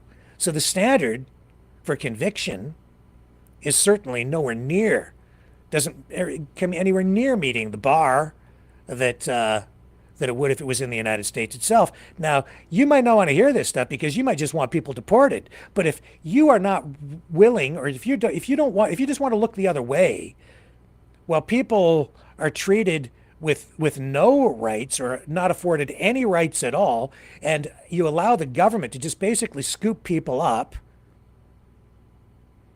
accuse them of a crime, and in fact, you don't even have to charge them with a crime under this scenario. These people can be scooped up, swept off to Guantanamo Bay, just lumped in with a bunch of people that they characterize as invaders, and you don't even have to lay a charge. And they can hold them literally indefinitely. That's the way U.S. law is written. And not that U.S. law actually applies, because they're not even within the United States itself. And then international law, it has very limited effect in Guantanamo Bay because the United States doesn't recognize and isn't a member of the International Criminal Court, the International Criminal Court of Justice. So what rights do these people have? Basically none. Regardless of what Kristi Noem said in her interview on Meet the Press today. And I'm not the only one coming out with this assessment. I took a little time today just to see if anybody else has been asking these kinds of questions, and they're only now just beginning to ask, some people. Here's the CBS affiliate out of Austin, Texas, with this report. Listen to what they say. This is their assessment of it, or their take on it. I'm Christine Frizzau in Washington, where President Donald Trump has ordered his secretaries of defense and Homeland Security to expand the Migrant Operations Center at the Navy base at Guantanamo Bay. It's a facility with a troubled past, but one top Trump officials say could be immensely helpful in their crackdown on illegal immigration. The latest piece of the mass deportation puzzle, bringing as many as 30,000 criminal migrants to the Navy base at Guantanamo Bay. Some of them are so bad we don't even trust the countries to hold them because we don't want them coming back, so we're going to send them out to Guantanamo. Told you. This will double our capacity immediately, right? And tough. That's a tough place to get out of. Yeah, maybe forever. Maybe not ever going to get out of there. And I told you, it's not about sending them back to their country of origin. They're going to hold them there because they don't want them coming back to the USA. But who are these people? We don't even know. There's no arraignments. I don't even know if there's a list of the names. Like, I guess eventually there could be, but I don't know. Is separate from the facility that houses terror suspects and currently sits mostly empty. The space for decades was used to house migrants intercepted at sea. We're leading forward on supporting the president's directive to make sure that we have a location for violent criminal illegals as they are deported out of the country. Constitutional experts raising concerns about indefinite detention and, of course, in light of the history of the CIA's illegal torture program that was carried out at Guantanamo Bay. Guantanamo really should be known as a dumping ground for American executive action, where they really do want to circumvent and sometimes smash and shred the United States Constitution. Over the last week and a half, more than 5,500 undocumented migrants have been arrested, including in Chicago, Boston, and New York. Denver, just the latest city with multiple arrests. Nearby, the Buckley Space Force Base in Aurora, Colorado, just giving the green light for Immigration and Customs Enforcement to stage and process migrants there. We're also getting initial reaction from voters on Trump's immigration policies. A new Quinnipiac University poll found 60% of those surveyed approve of sending U.S. troops to the southern border. The same poll finding 44% in favor of deporting all undocumented immigrants, and 39% only support deporting undocumented immigrants convicted of violent crimes. Each day bringing new arrests and new clarity about how President Trump's mass deportation plan will play out. I'm Christine Frizzau reporting.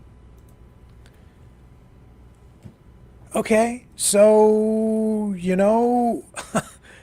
waterboarding, past problems in the past that have damaged the U.S. reputation worldwide. At least the United States has acknowledged these things, and I've commended the U.S. for doing that. Defended the United States for acknowledging that there are being these problems, and then you hold people accountable, hopefully, for committing these kinds of crimes against other human beings. You're welcome, Donald Trump, for, kind of alerting you to where you might be going down a very dark path right now. And to all the other people out there who are cheering for this, be careful. Again, you're welcome for the warning. It looks to me like maybe we're walking down that dark path again, possibly. A little bit of caution might be in order here. Be careful what you support. You might find down the road that you're one of the people that ends up on the wrong side of history. Now, any country has a right to defend its borders and enforce its sovereignty, but it's how you do it that determines what kind of nation you really are, what kind of society you really are, what kind of a person you really are. If you believe in freedom, you need to believe in freedom for everyone. And that means you must live in a just society that affords the rule of law to everyone, and the same standards of justice really need to apply to everyone.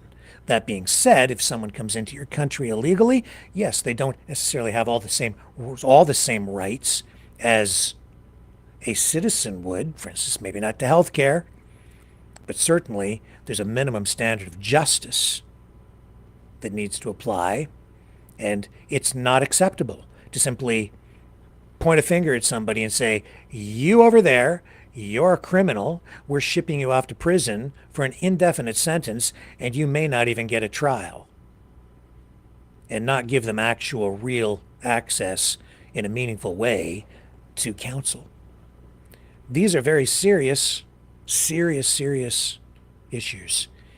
This is the stuff that threatens to potentially put the final nail, maybe even in the coffin of the U.S. reputation worldwide. People are saying Donald Trump will make sure that the United States is respected around the world again. I'll tell you right now, it's not true. The United States, Donald Trump, is feared around the world right now. And I've even heard him use that phrase. He said a few months ago during the campaign that a little bit of fear is okay. Might even be a good thing, he said. I disagree. No, when you're Godzilla, you need to be careful who you step on, because it's easy to crush people who really ultimately are your friends. And when you get enough little ants together, they can do a lot. They can lift up a lot. They can achieve a lot. You go around stepping on them all, you're maybe just undermining your own foundation.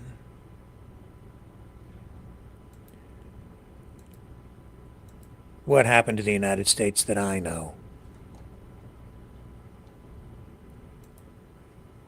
What kind of society do you want to live in? Vladimir Putin, I think he's, in many respects, of the same kind of mindset as Donald Trump. And in this video here, this clip, he addresses where Donald Trump is going with all of this, and he thinks, yeah, all the people will capitulate. They'll bend the knee to Trump. He says he has changed something since Biden's time. Nothing has changed. He says they were happy to carry out any order from Washington under Biden. They just don't like Trump. They fought him actively, really interfered in political life and the election process in the United States. И с ним боролись активно, да, реально вмешивались в политическую жизнь, предвыборный процесс в Соединенных Штатах, а потом растерялись. And then they were confused when Trump suddenly won. Tramp вдруг выиграл. И потом Байден. And then they mentally liked Biden more, mentally. Понимаете, ментально. But Trump has different ideas about what is good, what is bad, including gender policy. In some other issues, they kind of don't like it. And that's really largely what's going on here, too. All of this is being, the support for MAGA and Trump, it's really coming from his war, the culture war, right? That's where his support is coming from. People who don't like particular groups of people. Deport those people, throw those people in the slammer, get rid of DEI, So he's using these cultural wedges to prop himself up, and then he's able to do these other things. Другие представления о том, что такое хорошо, что такое плохо, в том числе в этой гендерной политике, в некоторых других вопросах, им как бы не нравится это. Но я вас уверяю, Трамп But I с assure его you, says Trump, характером, with his с character его persistence, he will restore order pretty quickly. значит, настойчивостью, он наведет там порядок довольно быстро, и все они... And all of them, you'll see it will happen quickly soon. All of them will stand at the master's feet and gently wag быстро, their скоро. Все они станут у ноги хозяина и будут нежно помогать. Putin understands authoritarianism. He knows how to use that. He knows what he's talking about, and he expects that other countries will bow down to the master, kiss the ring. He might be right. I don't know. I don't think he's going to find the Canadians will be that compliant. I don't think so. The European Union, maybe not as compliant as he thinks they're going to be. Let me show you here. The EU,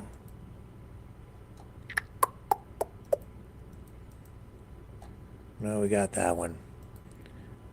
The EU is being threatened as well, European Union. And they're vowing to stand firm against Trump's tariff war. Here it is here. I found it. Okay. So Mexico, Canada, China, and the European Union. EU warns U.S. it will retaliate if Trump imposes tariffs on goods. And he has said,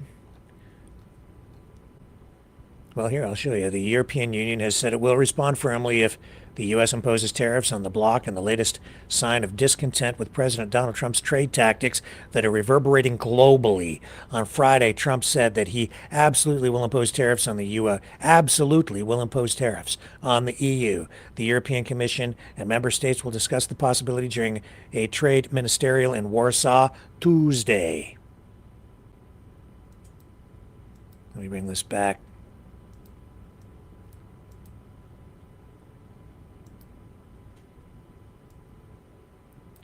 Bring the audio up on this.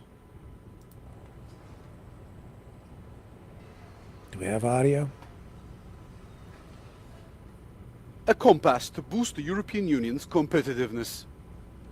On Wednesday, the European Commission presented its plan to combat the 27 member states' industrial and technological lag behind the United States and China. So, EU's very concerned too. 27 member bloc developing a plan. Trump's saying it's absolutely going to happen, and they better take it seriously because it's happening. It will happen. He doesn't like these guys, and nobody seems to like him. I don't know about respect. Again, it's fear. Everybody's afraid of what this guy is going to do, what he's doing. Everybody's afraid of it. This is going to crash everything. It's going to crash everything. It's not going to make America great again.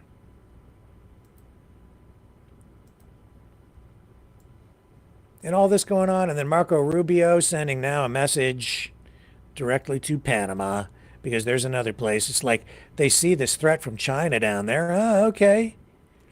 So rather than be diplomatic about it in some way, they just, I guess it's diplomacy, but it's diplomacy with a sledgehammer. Do as we say, or we're gonna go down there with military force. Rubio talking about this.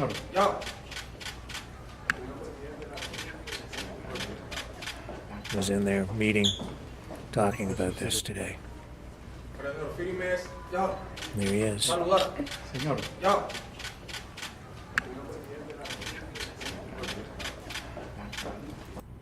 Serious stuff.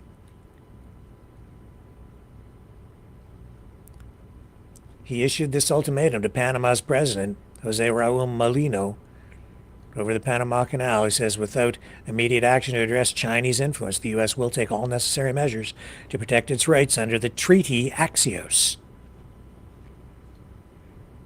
So what's going on here?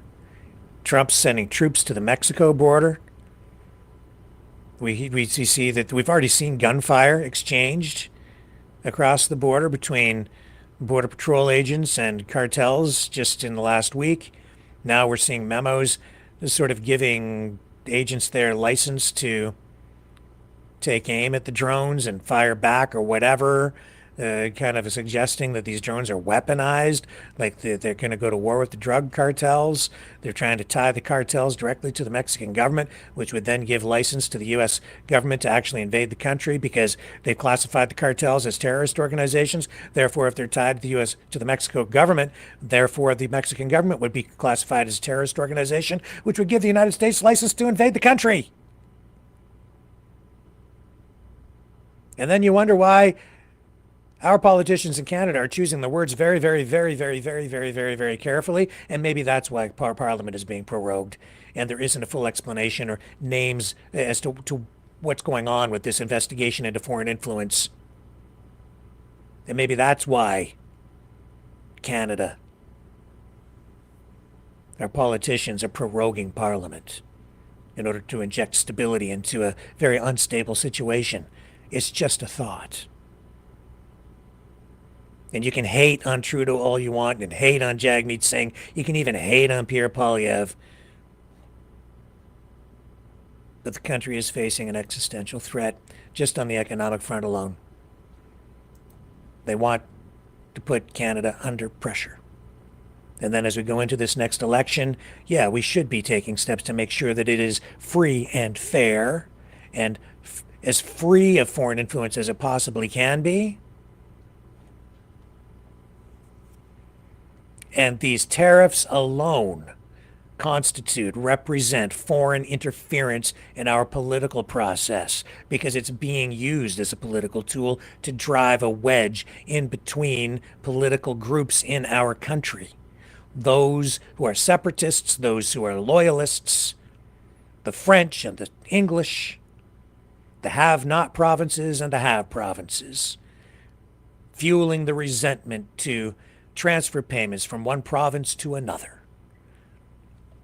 Decades-old disputes and grievances over the distribution of wealth among our country.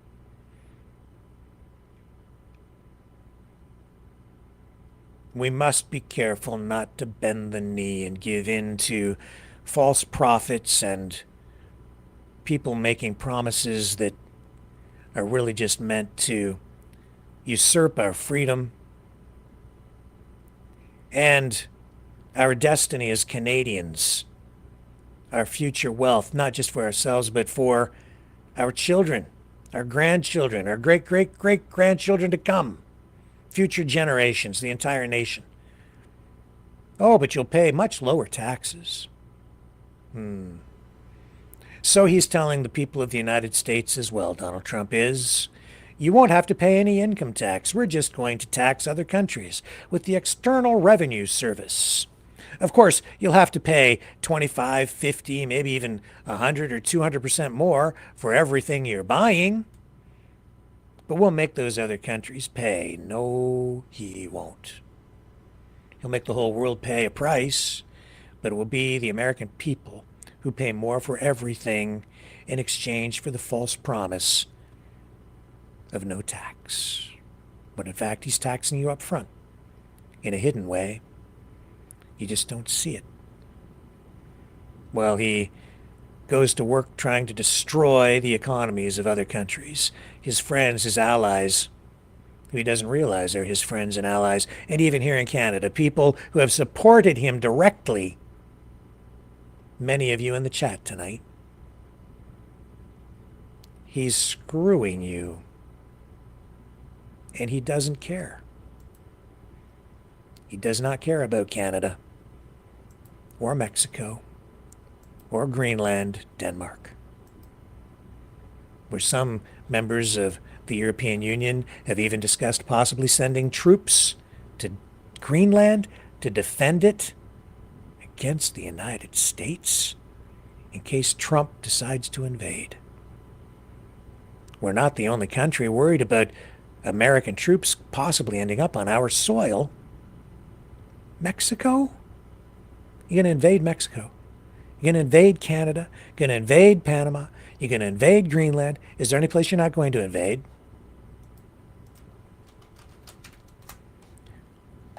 I thought he was a president of peace. So he told us. So he told us. Thought he was a president of peace. Seemed like that before. But what's going on tonight?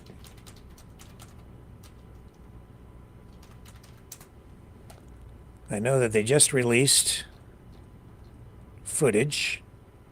Here it is here. I've got it. Yeah, they launched a strike into Somalia. Didn't take long, eh? Now, I don't know. I don't know all the details because we're just told it's Trump attacking ISIS, who I thought he had eliminated. Didn't he just take out ISIS the last time he was... I thought it was eliminated. Remember, he solved the whole ISIS thing? Destroyed ISIS. But apparently they're still around. Didn't work out quite the way that I guess it was supposed to. But here he is. He ordered a strike in Somalia on ISIS. Here's what he posted. This morning I ordered precision military airstrikes on senior ISIS attack planner and other terrorists he recruited and led in Somalia. These killers, who we found hiding in caves, threatened the United States and our allies. The strikes destroyed the caves they live in and killed many terrorists without in any way harming civilians.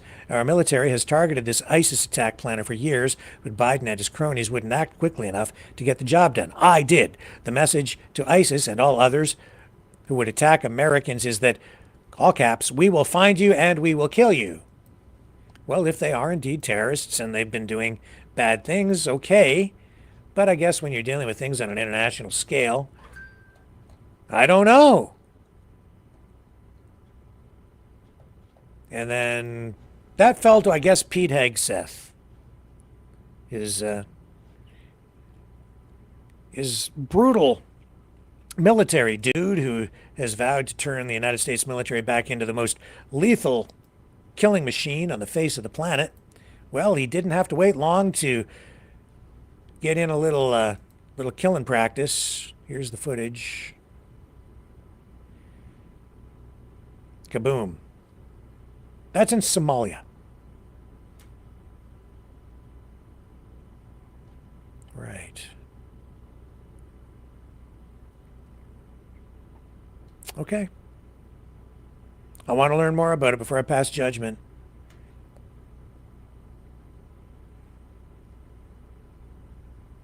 Is that what they're going to do in Mexico? Is that his plan for Mexico? Dealing with all the terrorists on the border? The drug terrorists? I don't know. Those are guys. I'm beginning to wonder about a lot of things, you know? Beginning to wonder. I just see video. I don't have any other context other than what Charlie Kirk writes on his X page. Well, if Charlie Kirk said it, it must be true. But is it? They tell you what they want you to see, what they want you to read. You take it, you believe it. I don't know. Maybe it's justified, maybe it isn't. I can tell you this, I live here. What he's doing is not justified here. We didn't do anything to deserve any of this, and yet you've got people coming out picking a fight with us, treating us like crap. That's why Doug Ford, Premier of Ontario, yeah, he's also ordered that all U.S. liquor be pulled off the Liquor Control Board of Ontario store shelves and through the LCBO wholesale program so that U.S. booze not going to be sold in Ontario anymore. Not while all these tariffs are in place. And I would say I can't blame him a bit. In fact, I'm kind of like, okay, I totally get it. Every year, he says, on this post, LCBO sells nearly $1 billion worth of American wine, beer, spirits, and seltzers. Not anymore. Starting Tuesday, we're removing American products from LCBO shelves. As the only wholesaler of alcohol in the province, LCBO will also remove American products from its catalog so other Ontario-based restaurants and retailers can't order or restock U.S. products. There's never been a better time to choose an amazing Ontario-made or Canadian-made product. As always, please drink responsibly.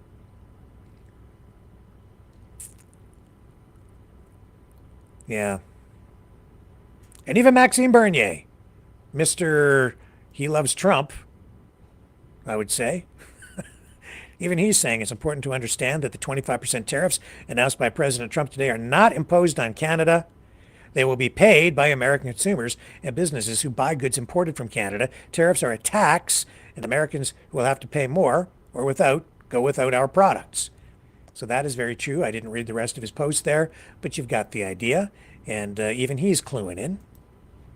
And he's been very pro-Trump all the way along. There may be some other qualifying statement that goes with that, but I didn't get that far. But that much is true.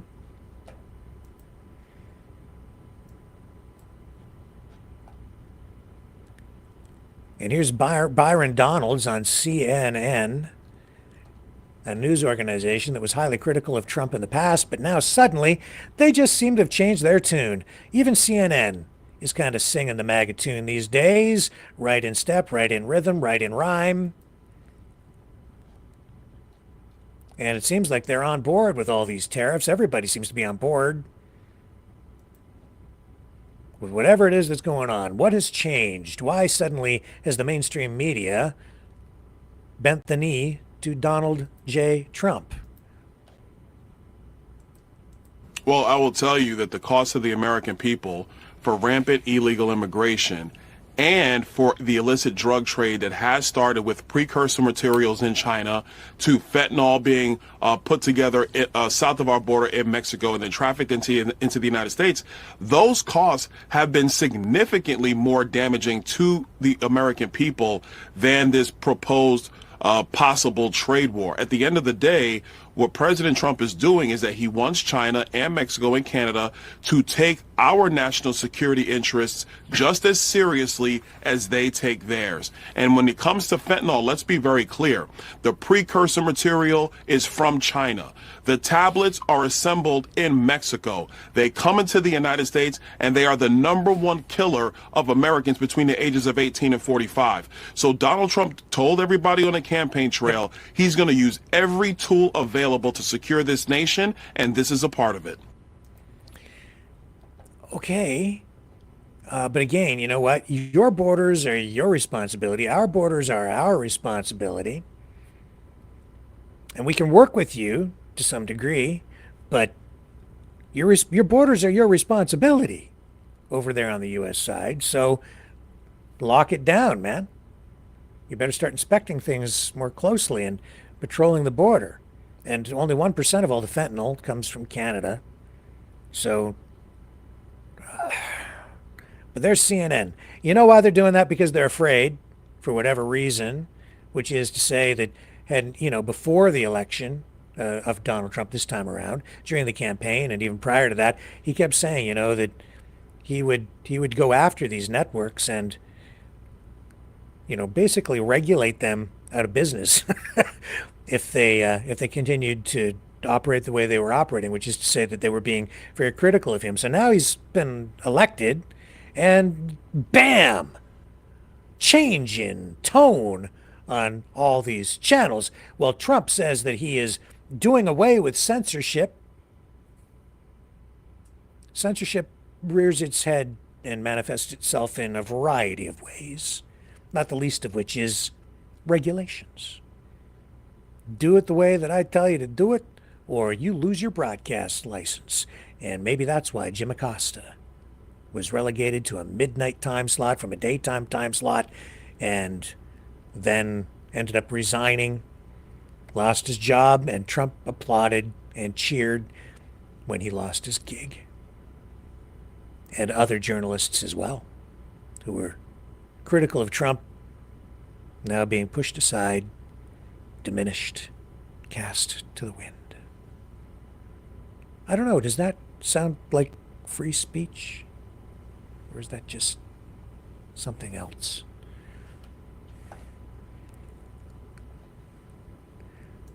Not as simple. This free speech thing, freedom, it's a difficult thing to hold on to once you have it. It's always under assault. And it's hard to even define sometimes. And the whole immigration deportation thing, it's resulting in, some pushback. And again, any country has the right to enforce its borders and define its own immigration laws. But it's how you handle it. And as a result, we're getting protests on the streets now. Casey, thank you. Breaking right now, a crowd gathering this morning in downtown LA. You're taking a live look at a protest over the recent surge in ICE raids and deportations. Last Monday, President Donald Trump signing executive orders giving ICE agents greater ability to conduct enforcement actions in sensitive areas like schools, churches, and hospitals. Under the Trump administration, ICE agents are arresting nearly 800 people every day. Several local schools have begun handing out Know Your Rights cards, providing guidance on how to respond to immigration officers on campus. This live look here happening in downtown LA again over those protests with ICE arrests and deportations happening across our area. We'll continue to follow this one. So, I mean, I'm just saying that the law has to apply to everybody, and it's how you handle this stuff. And I've asked for a while, like when he was talking about these deportations, what's that actually going to look like? How will that be handled? The optics are not going to be good. And they've treated this very much like a television program made for TV reality show.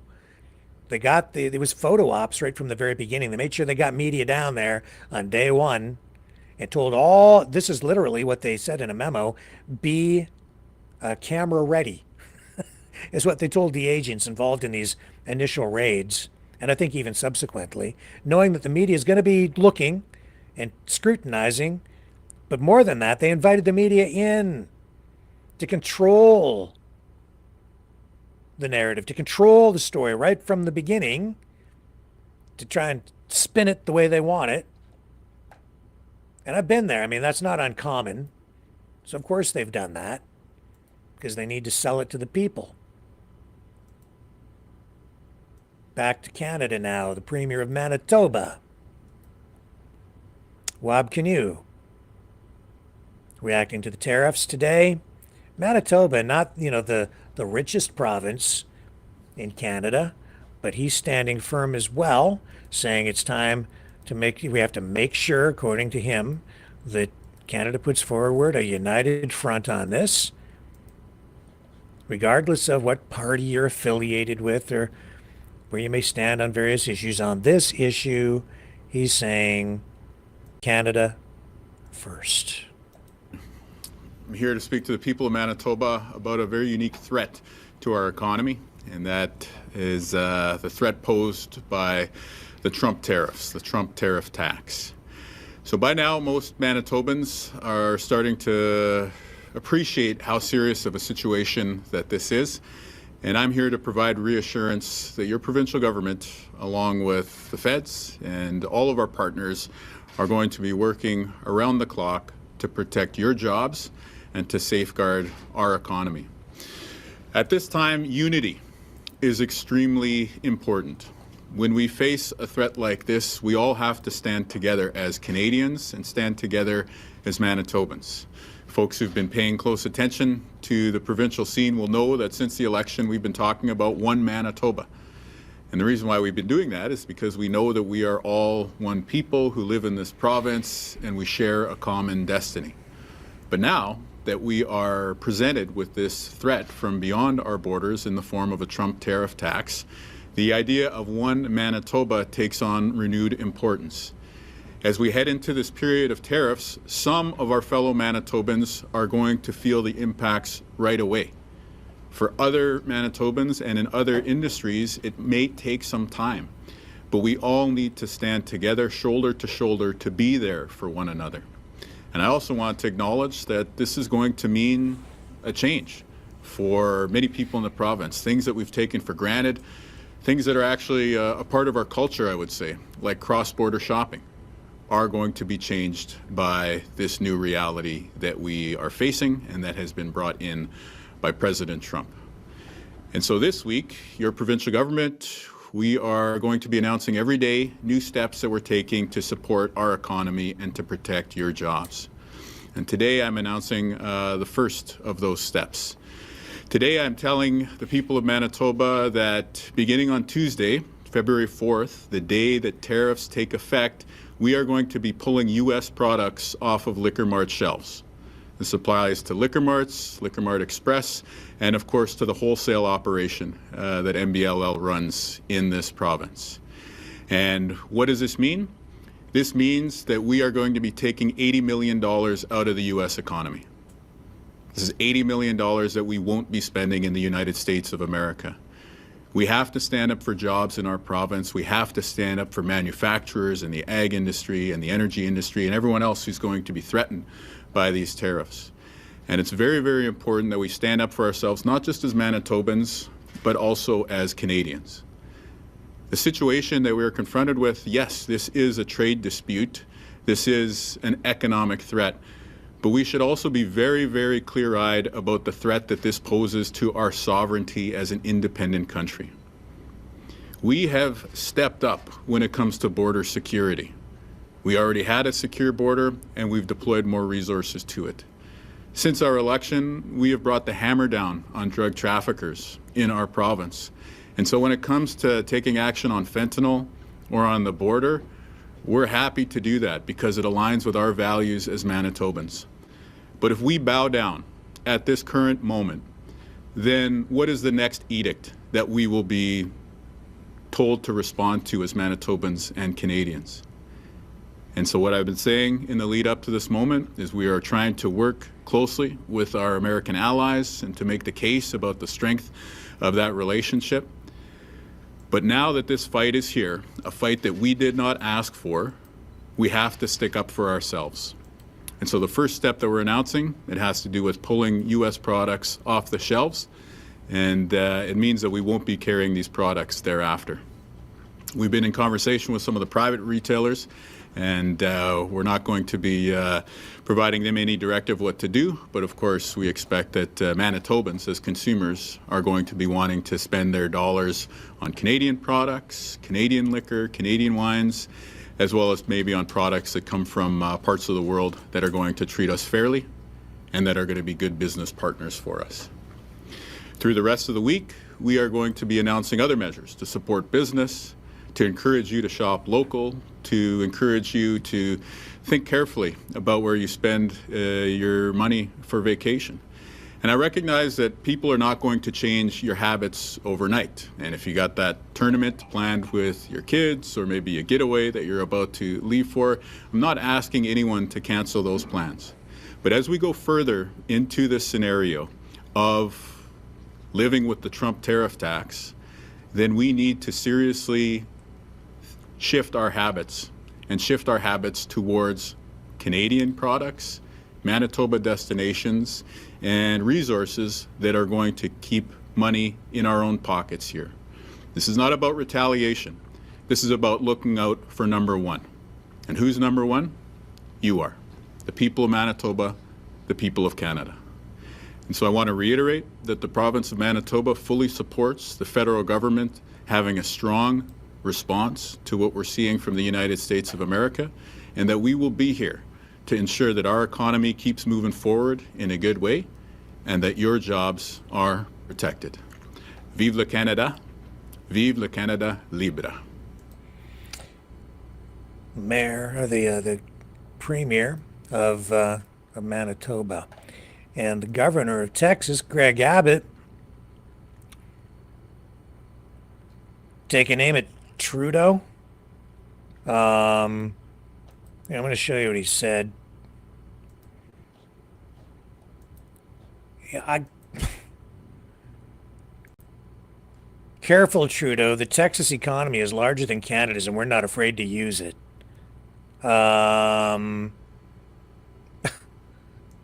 Again, I didn't hear Trudeau say anything against Texas specifically in his address when he outlined the retaliatory tariffs, or anyone from the Canadian government specifically targeting Texas, other than Premier Eby out in British Columbia, who said that it'll be Republican states that they're going to target products from, because Trump's a MAGA Republican, right? I wouldn't say that was wise, but I don't know, Greg Abbott. And you think that they like Alberta? No, they don't. Texas, an oil-rich state, the oil state, basically. And you know the other reason? You know why I think that we got that from Greg Abbott? Because within the last year and a half or so, was it about a year and a half ago, Elon Musk went down to Texas, opened a facility down there. Big investment, auto investment, and a factory. And Greg Abbott was a big part of that, big money. And within over the last few days, we've seen some Canadian politicians coming out and saying that Tesla vehicles should be targeted specifically for tariffs coming back into Canada. Yeah. And Musk, Trump, Greg Abbott, Texas, they're all in bed together. And they don't like Trudeau. Even though if you go back and you look at, like, there are a lot of other meetings where Trudeau has actually met with Greg Abbott, and he said positive things about Trudeau, but now suddenly Canada's the enemy. How did that happen? How the hell did this happen? I am very worried. It's time to go to the phones, though. So let's do that. And I'm going to just run this, and we're going to go to our first caller of the night on the other side of this. Okay, Mavericks, it's call-in time. Join the conversation. Call now, 1-519-401-1373.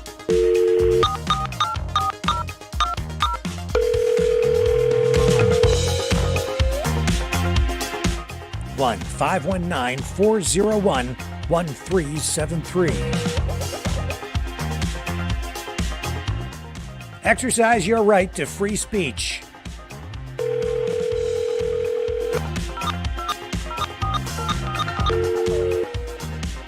That's 1-519-401-1373.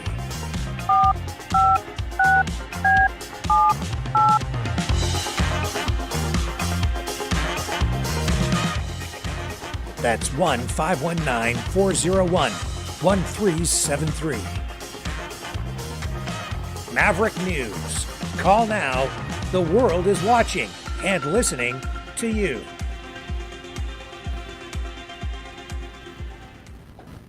All right, our first caller of the night is on the line. You can join the conversation at 1-519-401-1373, but who do we have on the line right now?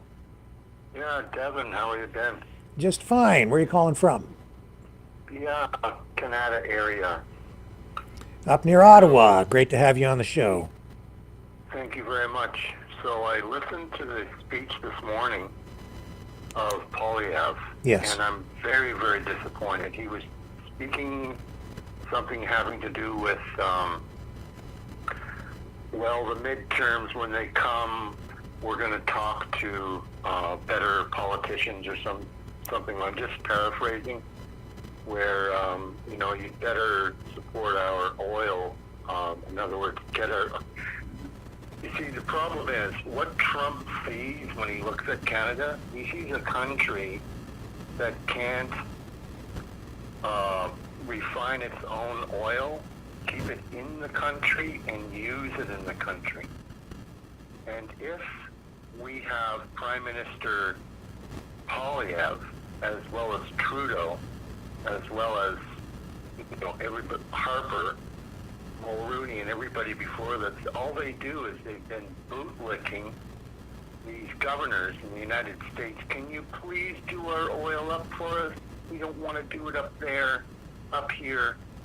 You know, if we can't do our own resources and produce our own resources, he'll look at that and he'll say, well, look, they've got a loose tooth up there.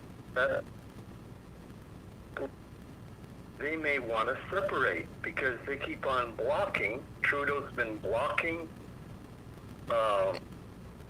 every single time they tried to refine oil, send it out to world markets. They're either blocked by green movement people inside British Columbia, the Green Party of Canada, the Liberal Party of Canada, the NDP. Right. So if you have a country that can't keep itself together, he's going to look for every single excuse in the book to take us over.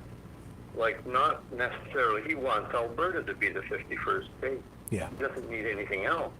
Right. So, I mean, if Canada can't, like, it's 2025 and we've got to ship oil to the States to get it refined in a totally different dollar universe, in a different currency universe down there, and then bring it back up here to consume it? Well, that's what my point is, Rick.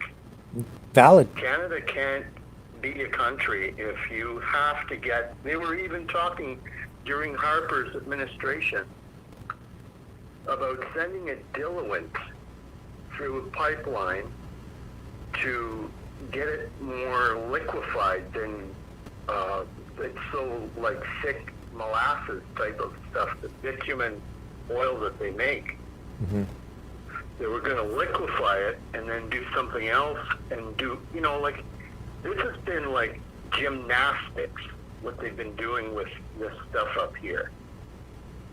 If we can't have Alberta oil at the pump right down the road somewhere down here at Bell's Corners, or if you go into just over here on, you know, in downtown Ottawa, anywhere, we have to get dictator oil in here instead of our own Alberta oil.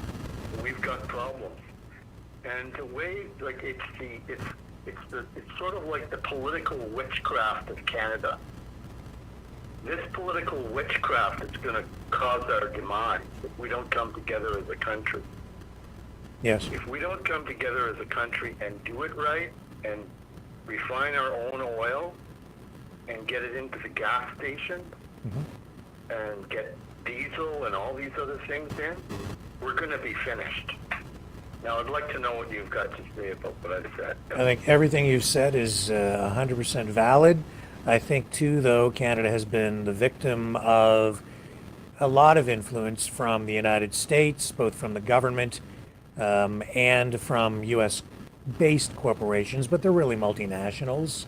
And that influence has resulted in Canada sort of being influenced in ways that we've allowed the refining and the value-added production to go to the U.S. This goes back to the 1970s and the National Energy Program and all of the debates that surrounded all of that, and how much foreign investment should there be, and all of those debates. But you're quite right. I absolutely agree. We need to be doing these kinds of things here. I've always said that. Even when I was a kid, I was saying that. And I remember the NEP and those days when I was very young. It didn't make sense to me then. It doesn't make sense to me now. And even now, as I see this existential threat to Canada, I also see this as, frankly, an opportunity for Canada to evolve into a stronger actual nation.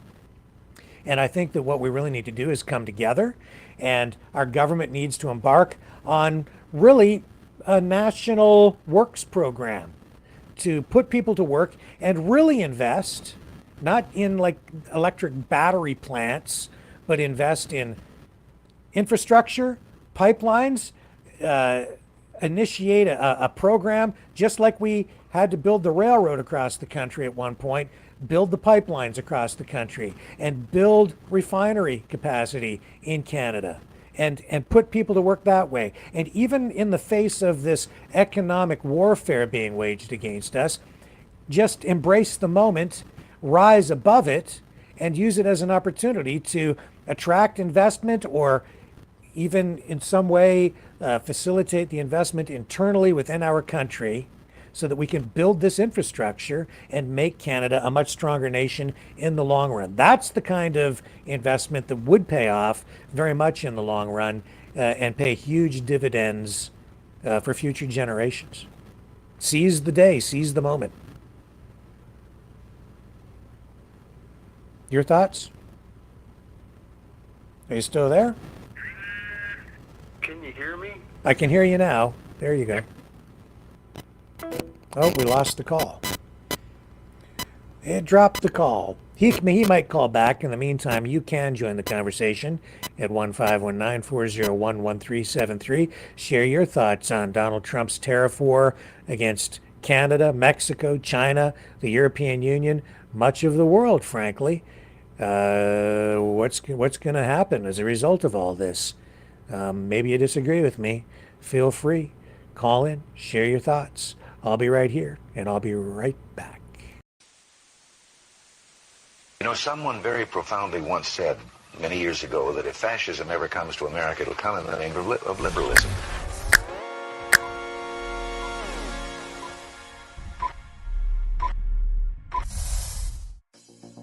Well, I think it's time we ask ourselves if we still know the freedoms that were intended for us by the Founding Fathers. If we lose freedom here, there's no place to escape to. This is the last stand on Earth. The entire world is watching. Every dictator, every crazy dictator in the world is watching.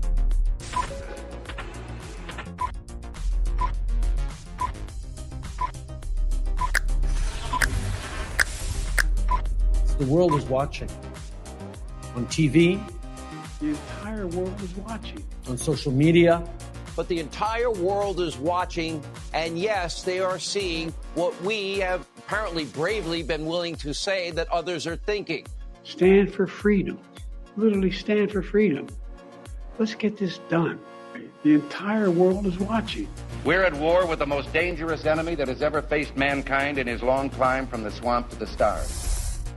Maverick News. Maverick News. Maverick News. Let me have more control of my own destiny.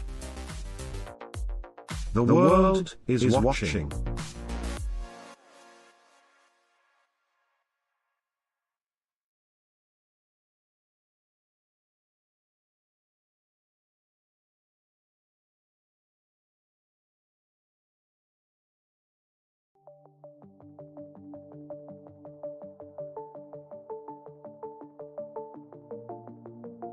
Greetings, brave Mavericks.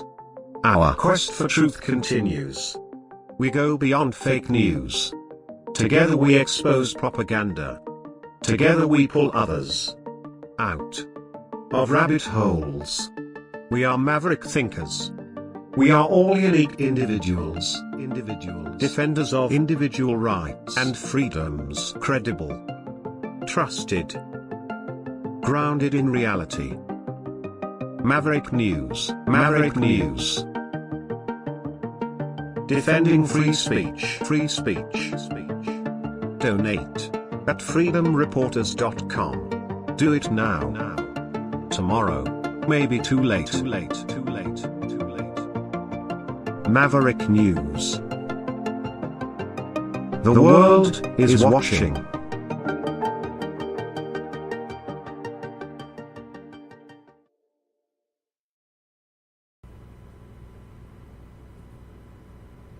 I'm back, and you can support the channel by donating at freedomreporters.com, or you can e-transfer to our W581 at AOL.com, as you see on the bottom of the screen on the ticker. If you do donate by e-transfer, please complete the security question, apply the answer, Maverick, all lowercase, Maverick, as you see on the screen. That will allow us to complete the transaction. The bank requires that because it goes into a business account for proper accounting, for tax purposes, and so on. So it's required. You need to do that, otherwise it just doesn't happen. And we could use the support as we go into this new month to help us cover the bills here, the cost of production, the software, the hardware, the subscriptions, the internet, all of the things that it costs to put this program on every night. And we are on here. I'm on here like, 7 days a week, pretty much. 3-4 hours a night sometimes, 4 hours last night plus. And we're heading into that realm again tonight. And you can join the conversation. And if you donate $10 or more, I'll send you the Free Dog music collection. And I'll even include as a bonus tonight the MAGA Mars song that we put together, which we've been playing here from time to time. We played it last night. Maybe we'll play it again tonight. Maybe we'll play something else at the end of the program. But I'll send that one along to you too. If you donate tonight, $10 or more, I'll send you the whole collection, the whole Freedom Song collection, the Free Dog album, plus MAGA Mars. And yeah, you can call in at 1-519-401-1373 if you want to join the conversation. We still have a little bit of time that we can devote to that tonight. I know a few of you wanted to call in. The phones were really busy off the top. Too busy for me to cope with, frankly. And I will take your calls. Now, here's this Andrew Tate guy. I got to say, I find him very distasteful, but very popular in this new MAGA environment we find ourselves in these days. And he posts here saying Mexico and Canada are side hoes. I haven't watched this. I wonder what the heck he's going to say, but I don't think it's going to be very nice about Canada. So Mexico and Canada are growing a backbone, and they're going to teach the USA a lesson because Trump's just put tariffs on them. It's so funny when I see the Canadians pontificate. You see Justin Trudeau, the biggest gay in Canada, and that's a statement. I've spoken to the Canadian premiers, and we've decided to... Nobody on the planet gives a fuck what a Canadian premier decides.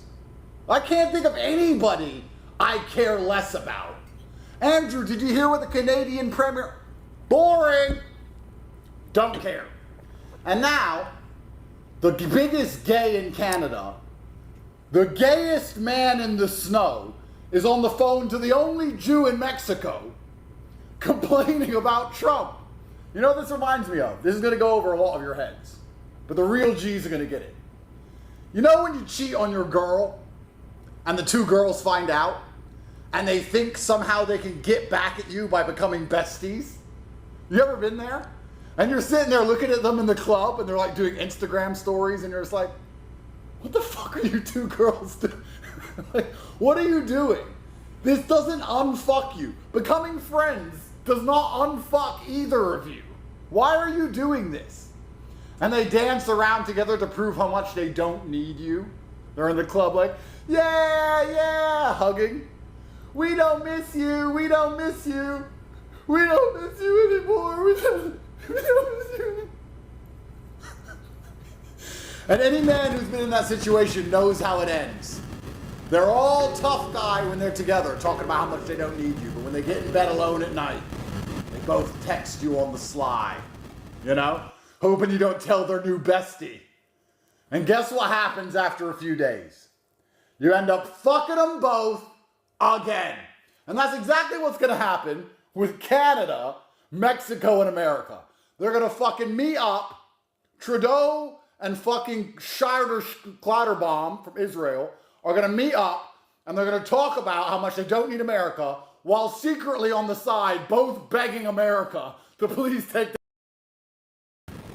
That guy can shut the fuck up. How about that?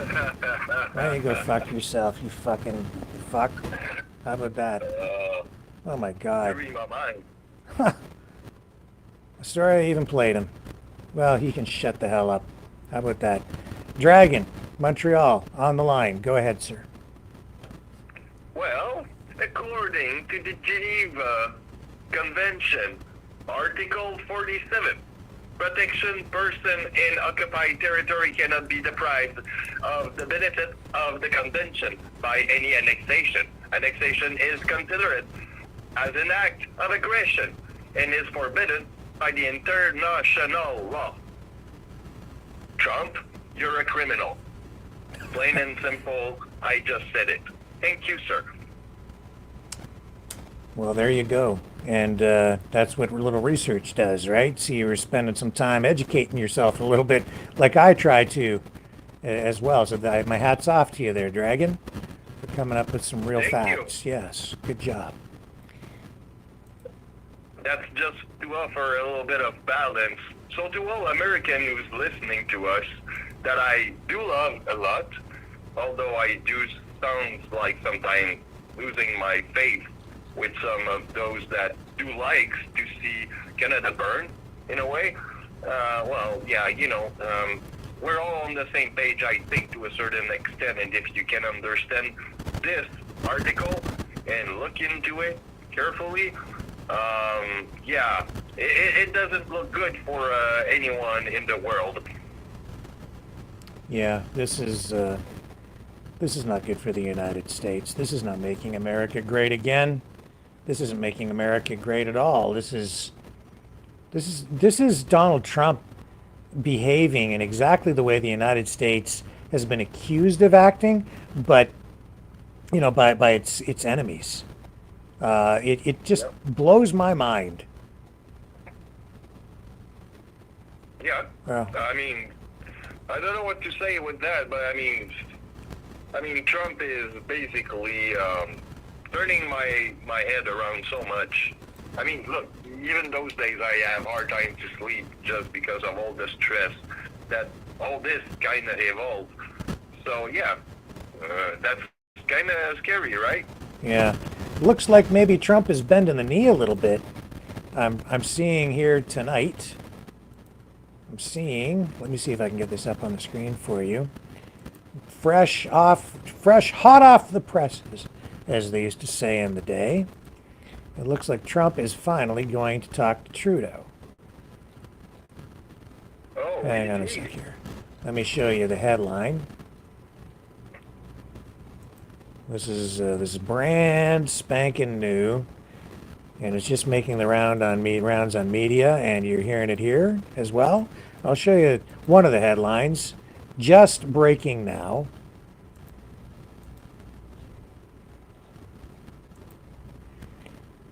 Here's the CTV headline.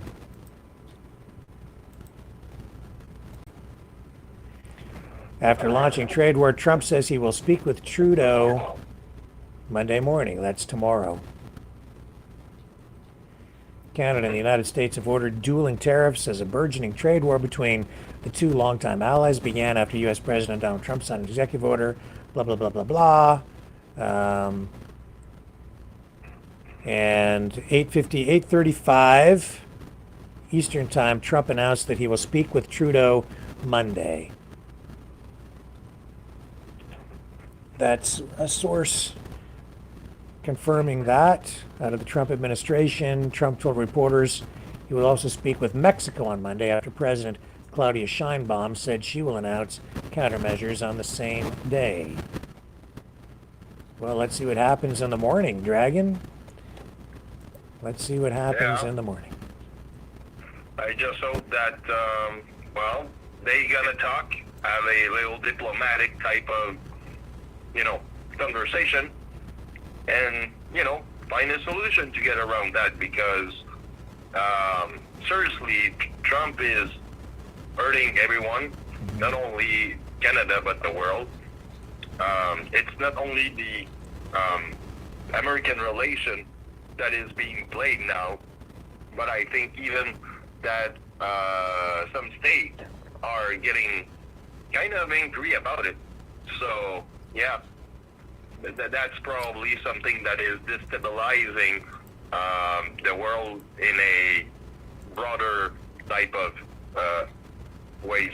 So, yeah. Would you say that Quebec, being up there in Montreal, is a little more destabilized because of what Trump is doing? Is this amplifying or fueling the separatist movement within Quebec? As we saw, the government official from the Bloc Québécois just within the last 24 hours talking about how Quebec is its own nation again. I really took note of that in that news conference. Well, there's a lot of big heads, we'll call it that way, or big people like Legault or other prominent journalists that will say, look, I think it's time to wake up and help ourselves with Canada and kind of what to come back to what Poilievre says, to the point where each province kind of are their own country or their own state. So we're not acting toward each other's and helping much. So we'll need to cut that down basically and work with each other's province with province. And here we have, there's Howe's 1960s saying it's nation building. It's not just neighbors he's messing with. That's Coal Mine Mike is saying Trump is going to FAFO. That's F around and F and find out. It's not just neighbors he's messing with. Well, you know what, man? Like, what else are you supposed to do?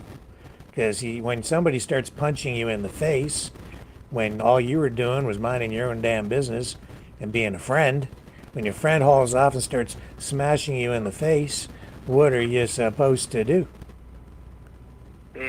Yeah, you defend yourself. Cheats, right? Yeah. And there's also another, you remind me, there's another movement in Quebec, if you will, that is basically promoting Quebec culture and our French culture kind of thing, that is pushing up basically on X, that I've seen that. And basically also asking people from other culture, to oblige themselves more to the Quebec culture, if you will. Which is, in a way, it's fine, I think. Sure that we need cultural blending in certain ways, because we got a lot to learn from others. But at the same time, we need to promote, I think, Quebecers' culture, because it's kind of dying, I think.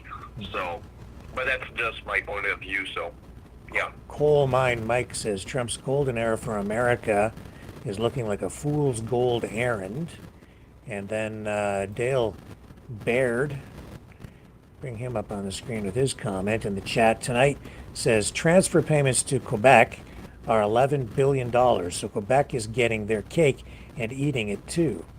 And that is a sore point with a lot of people, especially out in Alberta, and even some people in Ontario, when you have transfer payments leaving those provinces to be redistributed to other provinces, a lot of people resent it, especially when it's going to Quebec and you have Quebec politicians holding news conferences, again repeating what they've been saying for decades, that Quebec is its own nation, that it's its own sovereign country, essentially, although it is part of Canada. But they take those transfer payments, they take all that other Canadian money, or at least money from other provinces.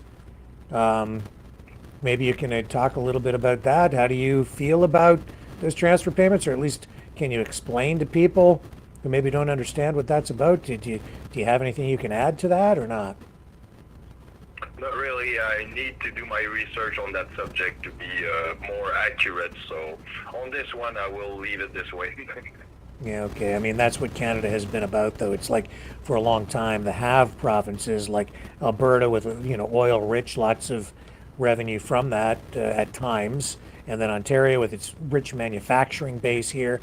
We're sort of have provinces, and then the federal government essentially levies taxes essentially against those provinces so that money can be redistributed to other areas of the country that are less fortunate, so that we make sure that essential services are provided across the country, and even more than that in some cases, going beyond essential services. And in Quebec, certainly cultural programs to make sure that the French culture is preserved within Quebec, which we've recognized certainly as a distinct society, although in the minds of some it is its own nation within a nation. And Merrick, well, let me see here. What other comments do we have in the... But that's the thing. I mean, there's a lot of people around me that, you know, as they are pissed off about Trump and all what's going on in the liberal government, as it is a clown show basically for everyone. You know, I mean, we have that little sovereignty thing in Quebec that we are kind of extra sort of proud of what we are. That's true, but at the same time, I think that Quebec, don't forget that we are a part of Canada and that we are one nation. It's just that Quebec has probably a special history, if you will, and this is what Quebecers cherish mostly. It's our rich history. So, yeah. Yeah, I mean, it goes back to the earliest days of the formation of the modern version of what this country is, the French versus the English, right? France versus England, competing explorers back in those days, going back hundreds and hundreds of years. The Spanish, the French, and the English. The good old, what's it called? Geez, I had it on the tip of my tongue for a moment. Yeah, that's New England. That's what we were back in the days. New England and Nouvelle-France, which was, basically the two territory where Canada became after, I think, 1862, if I'm not mistaken. So. Yeah, yeah, it's just, you know, these pieces of history still rearing their heads today, like bubbling up to the surface and still dividing the country. It's amazing how this stuff just always lingers. It just shows the strength, really, of culture and history, and why it's important for people to really learn about their own history and other history, too, if you can. I don't think our education system has served us well in that regard. I think every Canadian, certainly right now, would be in a much better place to understand what's going on if we all knew our history a little bit better. I wish that I knew my history better. Yeah, me too. I mean, history it's really important, I think. As a philosophical point of view, if I can put it this way, I will go back to Socrates, who said something along the way that if you don't know your history, you're basically going to do the same mistake back again. And history going to repeat itself. Socrates? So, I love your accent, man. You crack me up when you speak English with your French accent. Socrates. You mean Socrates. Socrates. That's funny. Well, it was the French version, so yeah, Socrates. That's cool. But yeah, I mean, only, you know, if people could learn from their history, I think that they wouldn't repeat their mistake as much as we do. So. I love you, man. Oh, that's great. That's great stuff. Oh man, what else is going on over here in the Rumble chat? Let me just take a look over here. We have A lot of good people. Yeah, lots of good people over in the Rumble chat tonight. There's Johnny. Hey, Johnny. Hey, Grickshank. And we've got Weepy Jammin' is in there. Hello, everybody. Alma's in there. Lots of the regulars. I don't think my chat is quite caught up to where we're at with the program. And shout out to everyone on YouTube and X, everyone who's looking at us. Yes, that's right. And Don't forget to push the like button. Very important. yeah, I'm going to put Like that it up on the button. screen there. Art says, Art Clark, thank you. Art says, let's help Rick out. Please like and share. Yes, that would be fantastic. If you just hit the thumbs up, that would help us out. And just like, share, subscribe. You know the drill. And make sure you hit the notification bell if you're watching on YouTube so that you get the notifications when the program goes out. Although I don't think they've been sending the notifications out. They keep trying to suppress us over there. We used to get like there was a time when we were getting like 150,000 views a night. And like I've got the stats, the analytics, that they just work so hard to suppress us. It's unbelievable. Yeah. You know why, yeah? That's because we do a good job, we say the good thing, and the big media doesn't like it. Yeah, I guess social media companies. Things seem to be changing in some ways for the better, but I'm not so sure. In other ways, maybe not.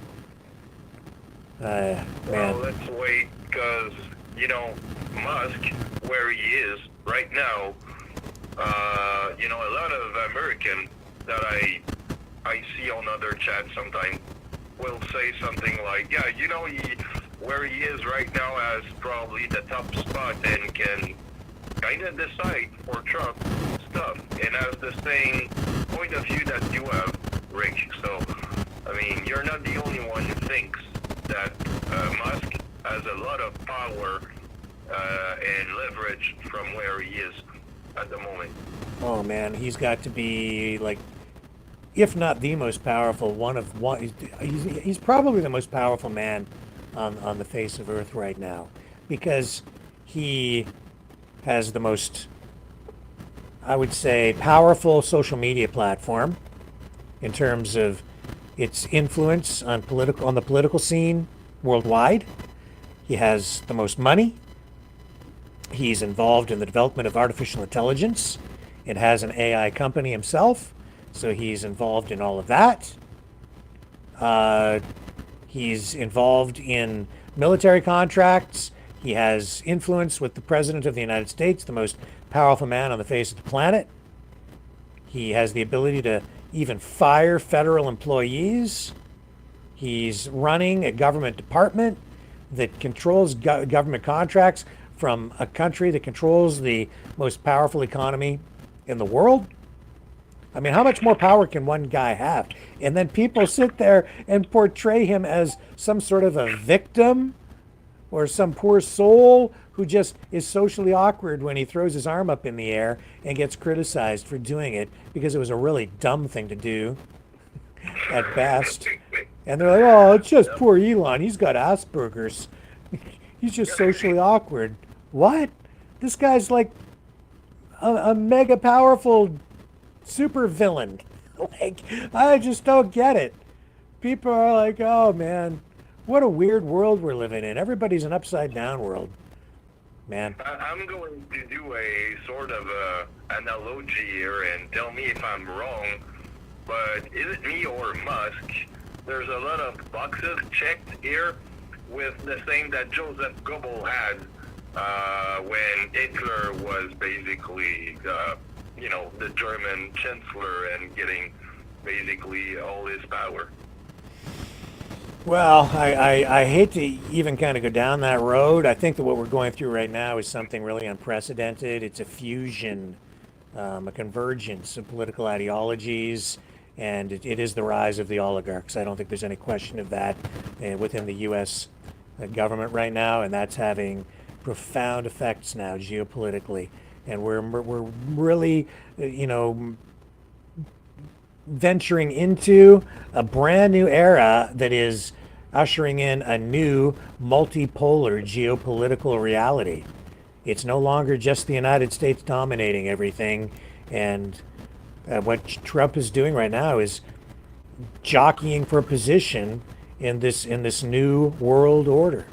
And with that, sir, I think it's time to sign off tonight. So again, we'll leave everyone with the MAGA Mars song. And again, if you donate tonight, to support the program, $30 or more, and I'll send you a Maverick News t-shirt. You can do that at freedomreporters.com. And if you donate $10 or more, I'll send you the 10-song Free Dog album with the bonus song, MAGA Mars. freedomreporters.com is where you can do that. Would really appreciate the support. We really actually do need some help to pay the bills at the beginning of the month, because we didn't quite make it at the end of the month, but we'll survive.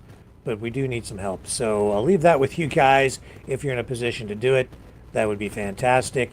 And we will see you tomorrow night, 7 p.m. Dragon. On the flip side. There you go, on the flip side. See you tomorrow. Here's MAGA Mars.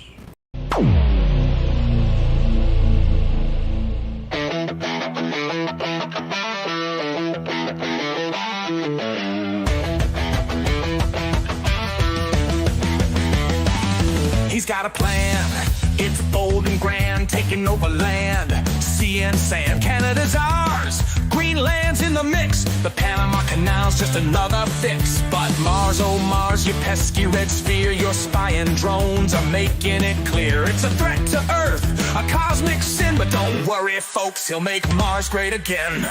MAGA Mars, you're the 53rd state. Under Trump, your future is great. With Elon Musk and the Space Force too, we're slapping tariffs on your Martian crew.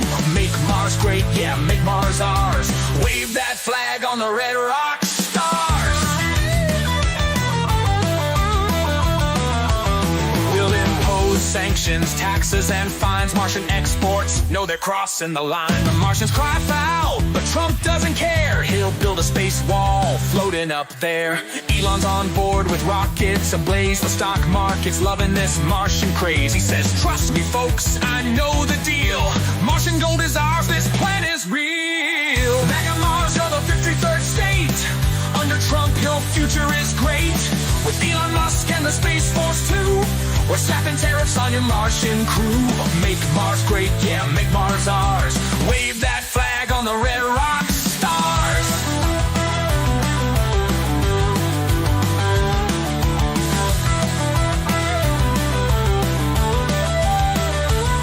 Yeah, Mars hotels with golf resorts, intergalactic trade reports, a MAGA dome where Martians bow. We've got the best Martians, Trump says now. Fake news claims the plan's absurd, but Trump tweets back, it's the final word.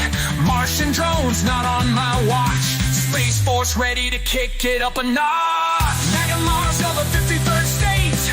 Under Trump, your future is great. With Elon Musk and the Space Force too, we're slapping tariffs on your Martian crew. Make Mars great, yeah, make Mars ours. Wave that flag on the red rock stars. So buckle up for the Martian fight. Trump's taking over the Martian night. It's all for freedom, it's all for the win. Oh, say can you see, he'll make Mars great again.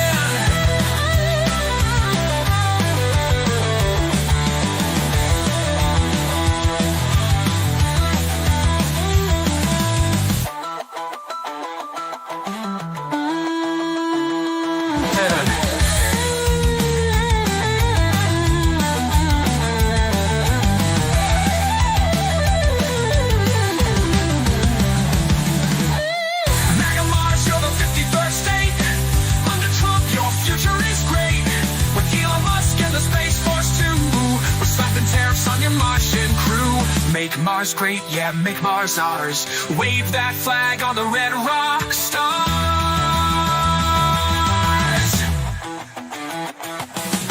So buckle up for the Martian fight. Trump's taking over the Martian night. It's all for freedom, it's all for the win. Oh, say, can you see, he'll make Mars great again.